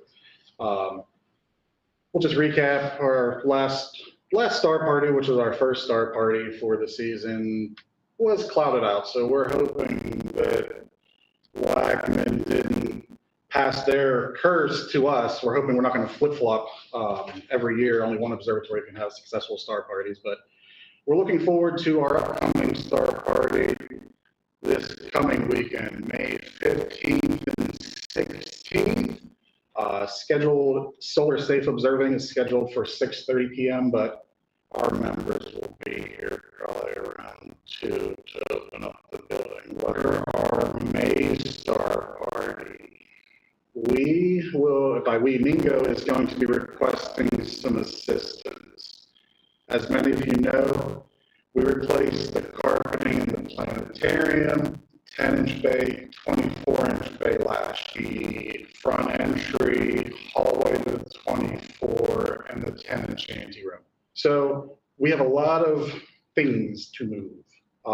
Hoping to solidify some dates. I'd like to break this up into several different work parties. I know weekends are busy this time of year, so I'm hoping to have a few larger or longer weekend work events, but a couple shorter weeknight events as well. Maybe just a couple hours to kind of start moving some of the bulk, and then the rest of us can come in and start ripping up the carpet, things like that. Carpeting is scheduled for June 2nd. It was June 1st. I haven't heard back confirmation, but I believe Mike Metney was trying to get it pushed back one day. And then we have a couple weeks to put everything back. With that said, if anybody would like to loan out a telescope, we have a couple Dobbs, a couple SCTs. Mingo is offering a one-time 2-month rental period instead of 1 month. If you're looking for a scope to borrow, let me know because it's one less thing we have to find a home to some building. I previously mentioned we had some shingle damage. Building is still not leaking. We are good. We are on the schedule to get that repaired. It's only a dozen or so ridge vent shingles, so nothing too major, but still something concerning. Our game night was a huge success. Mingo is planning on hosting another. Originally, we were planning on hosting those during only the winter months, just because to get the building opened up, get someone in the building here in the winter. Since it was such a big success, we might try hosting another one sometime later this year. But more importantly, we're still picking a members-only star party and potluck. We will resort back to, if it is cloudy, we'll still host our potluck and members event, but we'll just turn it into a potluck game night instead. But fingers crossed for some clear skies. Let's see. The last thing I have, now some of you members may have remembered 2 years ago, so I finally have these designed. I have 11 of them made for Mingo. For those that aren't familiar, our members that set up along the hillside, they had come to us and said, guests aren't coming down to visit us. We tried wristbands that are LED. We tried glow-in-the-dark wristbands. Had a lot of feedback that was just too bright. It was too obtrusive. We recommended, put them on your lanyard, put them on your belt loop. Didn't really work out. So I came up with this, and we only tried this once. 2 years ago at one of Wagman's last star parties. 3 of us tested it out. Frank Patson, the Rygers, and then myself. Designed this so it'll fit down in a 1.25" IP slot. It'll fit in a 2-inch IP slot. It will not roll away. You can set it underneath your scope. And they also have a lid that has a hook so you can hang it from your tripod if you want. Runs on 2 AAA batteries for about 30 hours. I don't know Wagman as far as your battery situation, but we have a ton of rechargeable batteries. But I'll get with you, Eric and Mike, to see if you'd like several of them as well. But all the feedback I had from this, it was great. Frank Patson actually gave me the best feedback. I didn't even notice it. But the best part is we can make announcements throughout the night. Go find the glowing beacons. Our members are looking for guests to come look through your telescopes and ask questions. So we're going to try this year. I have 11. If we find that we need more in either observatory, okay, that's it for Mingo.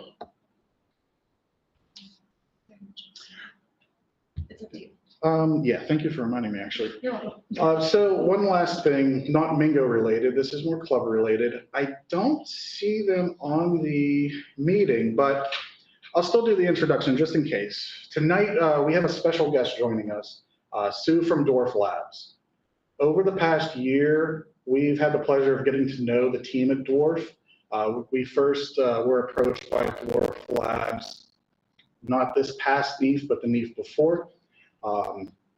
Dwarf Labs has generously donated several Dwarf Smart telescopes to support astronomy outreach in our community. Sue is here tonight, or one of maybe her team is here to tell us a little bit more about Dwarf Labs and their smart scopes. If anybody from the Dwarf Labs team is here, please go ahead and unmute and you have the floor.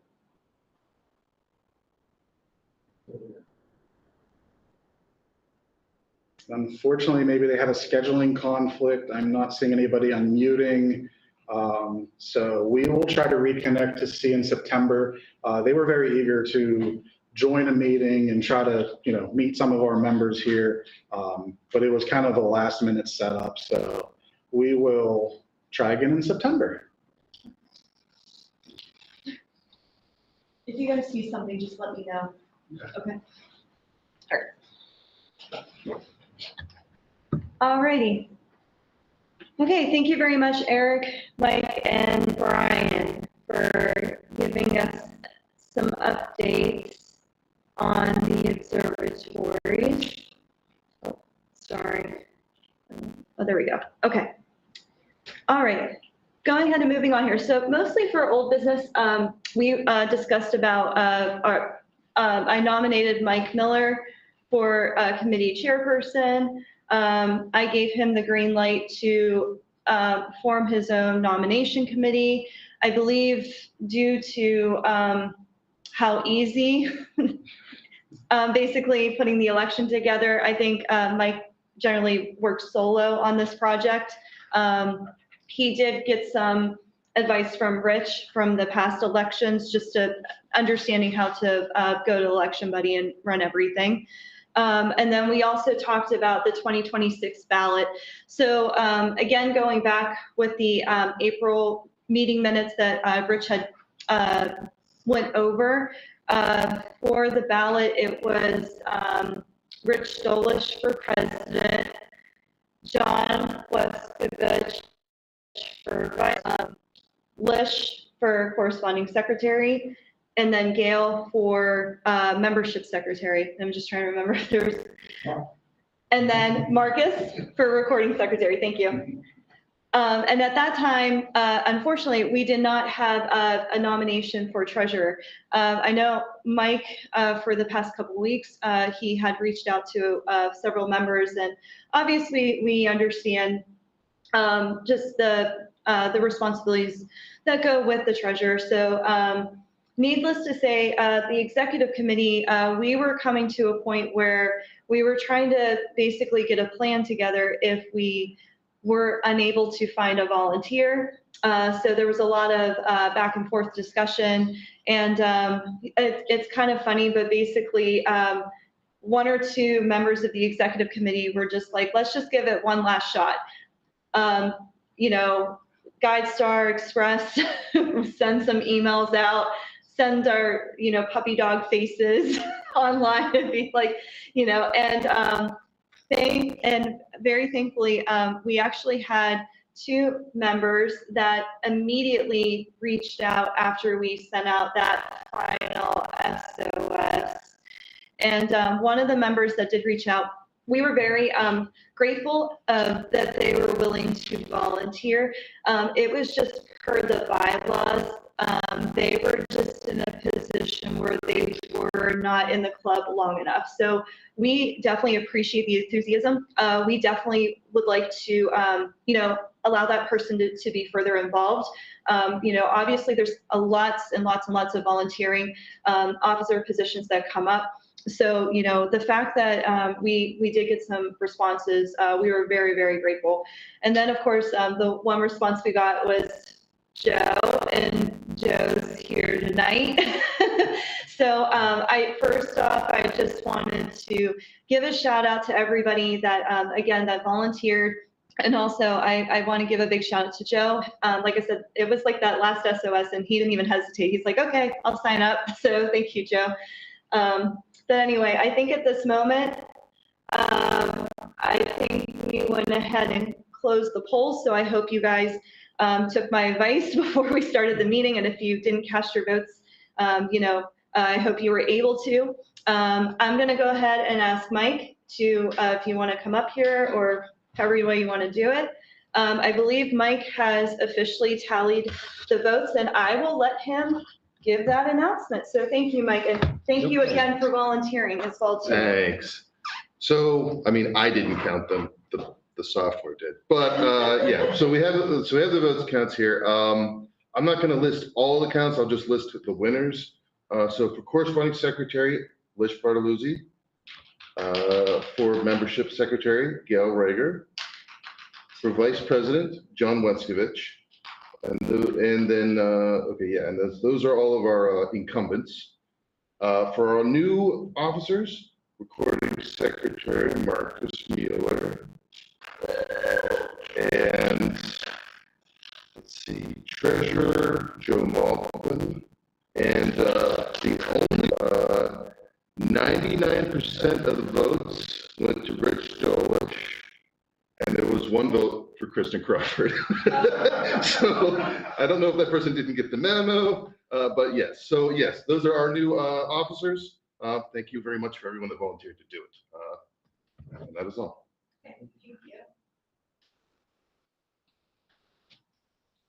All right. Guys, congratulations. Well deserved. I'm really happy.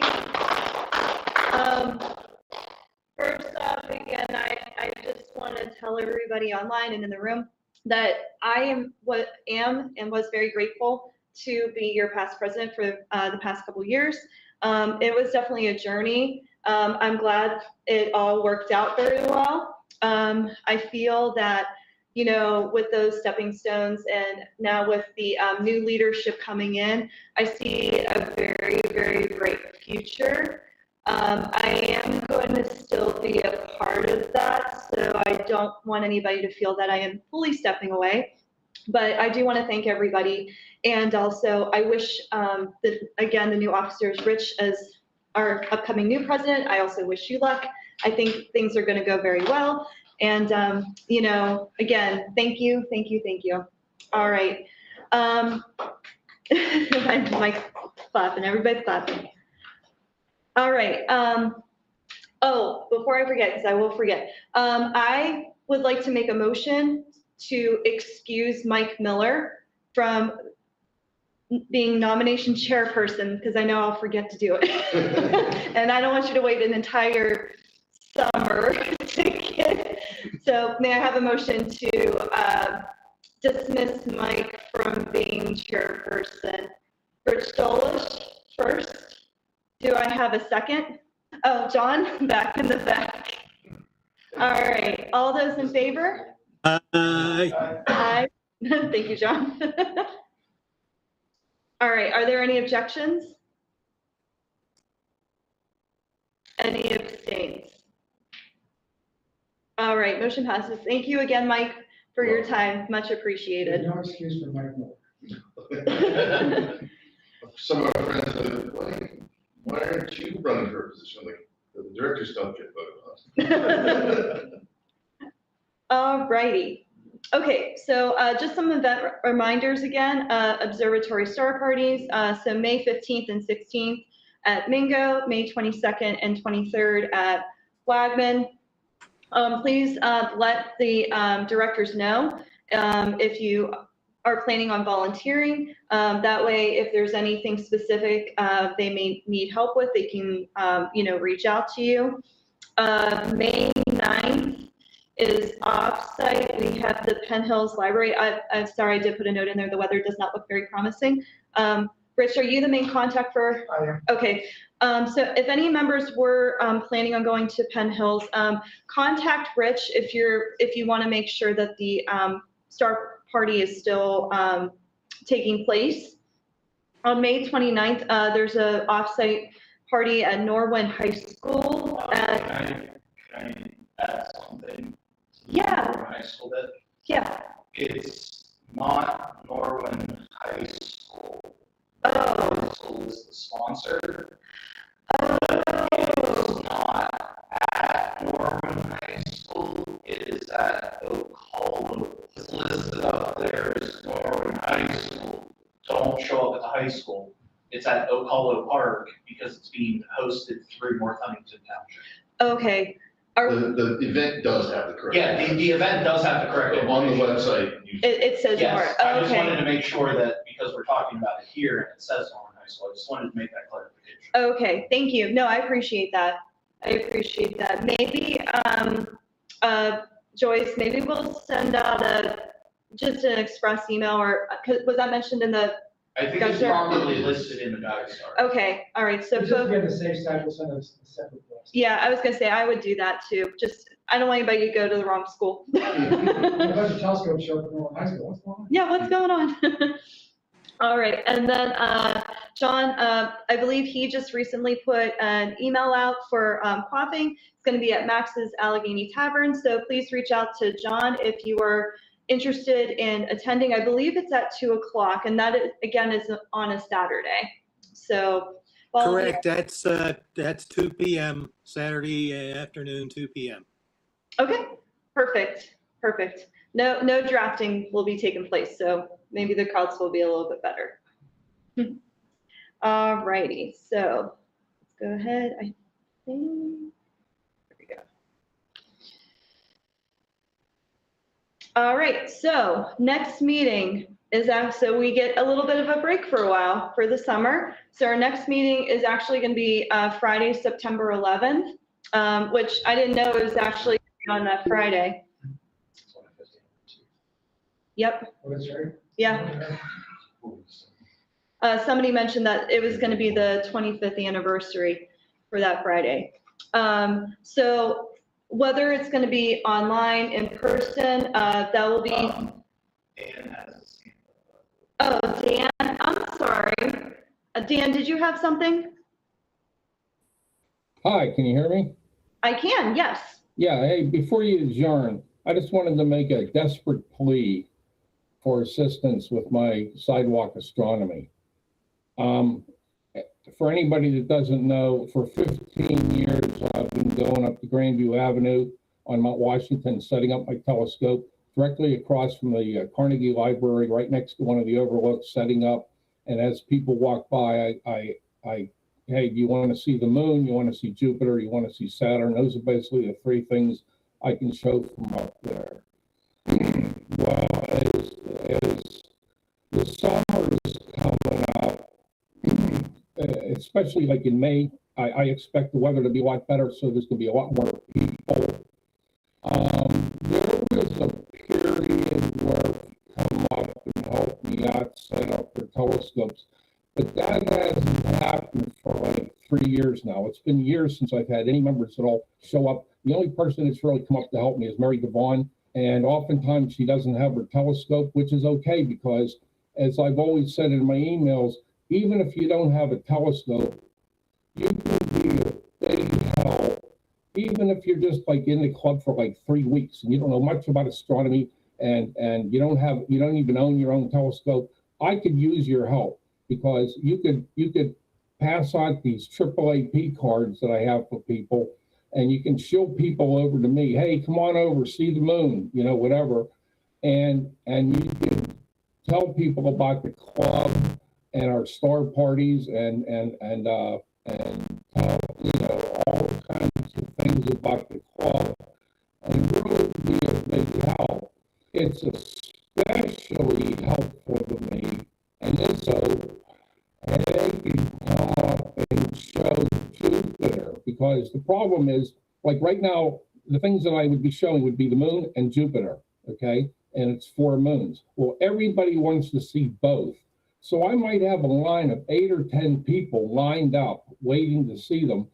And every time somebody comes up, I have to show them the moon. And then, of course, they have 10 questions about the moon. And then I have to move it to Jupiter, okay? And then they have questions about Jupiter. Well, people get tired of waiting in line for 15, 20 minutes, and they move on. They just leave. Whereas if I have somebody with a telescope that's on Jupiter, people can come to my scope and I'll show them the moon and answer questions. And then they can go to the next guy who has a telescope and he can show them Jupiter. Especially since my eyepiece is a 26 millimeter, which is great for the moon, but Jupiter's kind of small. So if somebody has a 15 millimeter or even a 20 millimeter eyepiece, and they're zoomed in a little more on Jupiter, that would be better, for people to see that. But I guarantee you, if you come up, you will love it, okay? I know this isn't astrophotography, this isn't, occultations, this isn't deep sky observing, it's none of the highly technical aspects of astronomy. It's very simple stuff, looking at the moon, looking at Jupiter, which of course we all did when we were kids. And a lot of people think, well, I'm way beyond all that now. I don't need to look at the moon or look at Jupiter or whatever. I want to see, galaxies, millions of lights away. But you will love this. You will meet people from countries you never even heard of before, because Grandview Avenue is a mecca for visitors to the city. You'll get people that came in because their kids are going to one of the schools and they're here visiting their kids or whatever from all over the country and all over the world. And also, unlike a star party where people come expecting to look through a telescope and see amazing things, these are people walking their dogs, coming to and from work. So they're particularly amazed that they can see these things through a telescope, you know. And also, you turn around and you're looking at one of the best views in the city of Pittsburgh. I mean, I grew up 3 blocks from here, walked Grandview Avenue every day when I was growing up, and I've never gotten tired of that view. My high school used to be on the hillside. They've torn it down and put up a townhouse. But every day when I was in high school, you looked out the window and this is the view you saw. I'm 71 years old. I've never gotten used to this. It's a fantastic view. So even if nothing else, you're gonna have this fantastic view behind you, and you're gonna meet all these crazy people, you know, and whatnot on Grandview. So please, you know, I'm planning to be there on the 20th, which is the Moon Jupiter conjunction, and the 21st. Then the 22nd, 23rd will be at Wagman, and then from the 24th through the 31st, any night that is clear enough to show, I'll be up there. So please, if you have the time, have a couple of hours, come on up and help me out. I concur. Anybody who would be doing this, helping Dan out, will be following in the footsteps of John Dobson. I only wish I could have done it more, but about the time I went up there was about the time my ankle started giving out. So I would love to be there, but I can't. But this is what astronomy outreach, boiled down to the basics, is all about. Showing people who were not expecting to see things like that, to see these spectacular sights. I highly concur. Yeah, there are clubs out west. I've online, I've come across about 10 of them. Most of them are in California, Nevada, Colorado, New Mexico, Arizona, but there are a lot of astronomy clubs out west that do this routinely with like 8 to 10, 12 people. Like every month they set up some, like outside a mall or whatever. And these aren't dark sky sites, and they're not showing the kind of things that we see at star parties typically. They're the kind of things, basically the moon, Jupiter, and Saturn, the kind of things you can see even though there are bright lights around. And they show up like Monrovia. If you ever look up Monrovia, I'm not even sure where it is, but it's somewhere in California. Monrovia, California. They have this, Hey, Dan. big sidewalk thing that they do. Okay, I was going to say, I don't want to keep everybody here too much longer. I'm sorry, but I'll keep it open if you guys still want to have a conversation about it. I promise. I apologize. Okay, that's okay. That's okay. Jody, you had your hand up. Did you have something? Yeah, John Diller said it better than I would. I went down there and helped him once with my SCT, and it was an absolute hoot. And if I lived a little closer than an hour away, I'd be down there all the time with you, Dan. But I'll try to commit to coming down once a month or so, and it'll probably be closer to the weekends because of my work schedule. But I'll be there when I can. Okay, sounds good. Thank you, Jody. All righty. Yeah, everybody just contact Dan if you can help him out. Dan normally will put out he'll put out an announcement on the list server if those of you who are part of the list server. And then Dan, I think he may use Discord. If not, then we'll try to watch that and make sure we get it out on Discord as well too. That way everybody is aware. Okay. So going back again, September 11th will be the next meeting. Rich, he will make an announcement as to how he's going to host that meeting. So, just keep an eye out for email invites or, just communication in the Guide Star. Okay, if there's nothing further, why don't we go ahead and adjourn my last general meeting, which thank you very much again. Thank you. May I have a motion to adjourn tonight's meeting? Marcus, your hand up went real fast. And congratulations again for recording secretary. All right, may I have a second, please? Lish, I'll go ahead and take Lish. All right, all those in favor, say aye, yes, thumbs up. Aye, yes, thumbs up. John's like, yes, I want to go to bed. We're gonna have the passing of the gavel on it. Yes. Are there any objections? Any abstains? All righty, thank you very much, everybody. This meeting is officially adjourned. I hope you all have a fantastic weekend and also summer. I hope to see you all at the upcoming star parties and offsite events. Please keep in touch, since we won't be having the meetings, definitely look for emails for quaffing, look for, other astronomy events. Make sure you check Discord. I know a lot of the members, now that it's going to get warmer, they're probably going to want to have those get-togethers up at the observatories when there's clear nights. Please get in contact with the directors if you need further contact or help with any equipment, or also if you need to just get any planned get-togethers. But thank you all again, be safe, and again, stay in touch. Thank you. Thanks again to our guest speaker. Safe travels back home. Yes.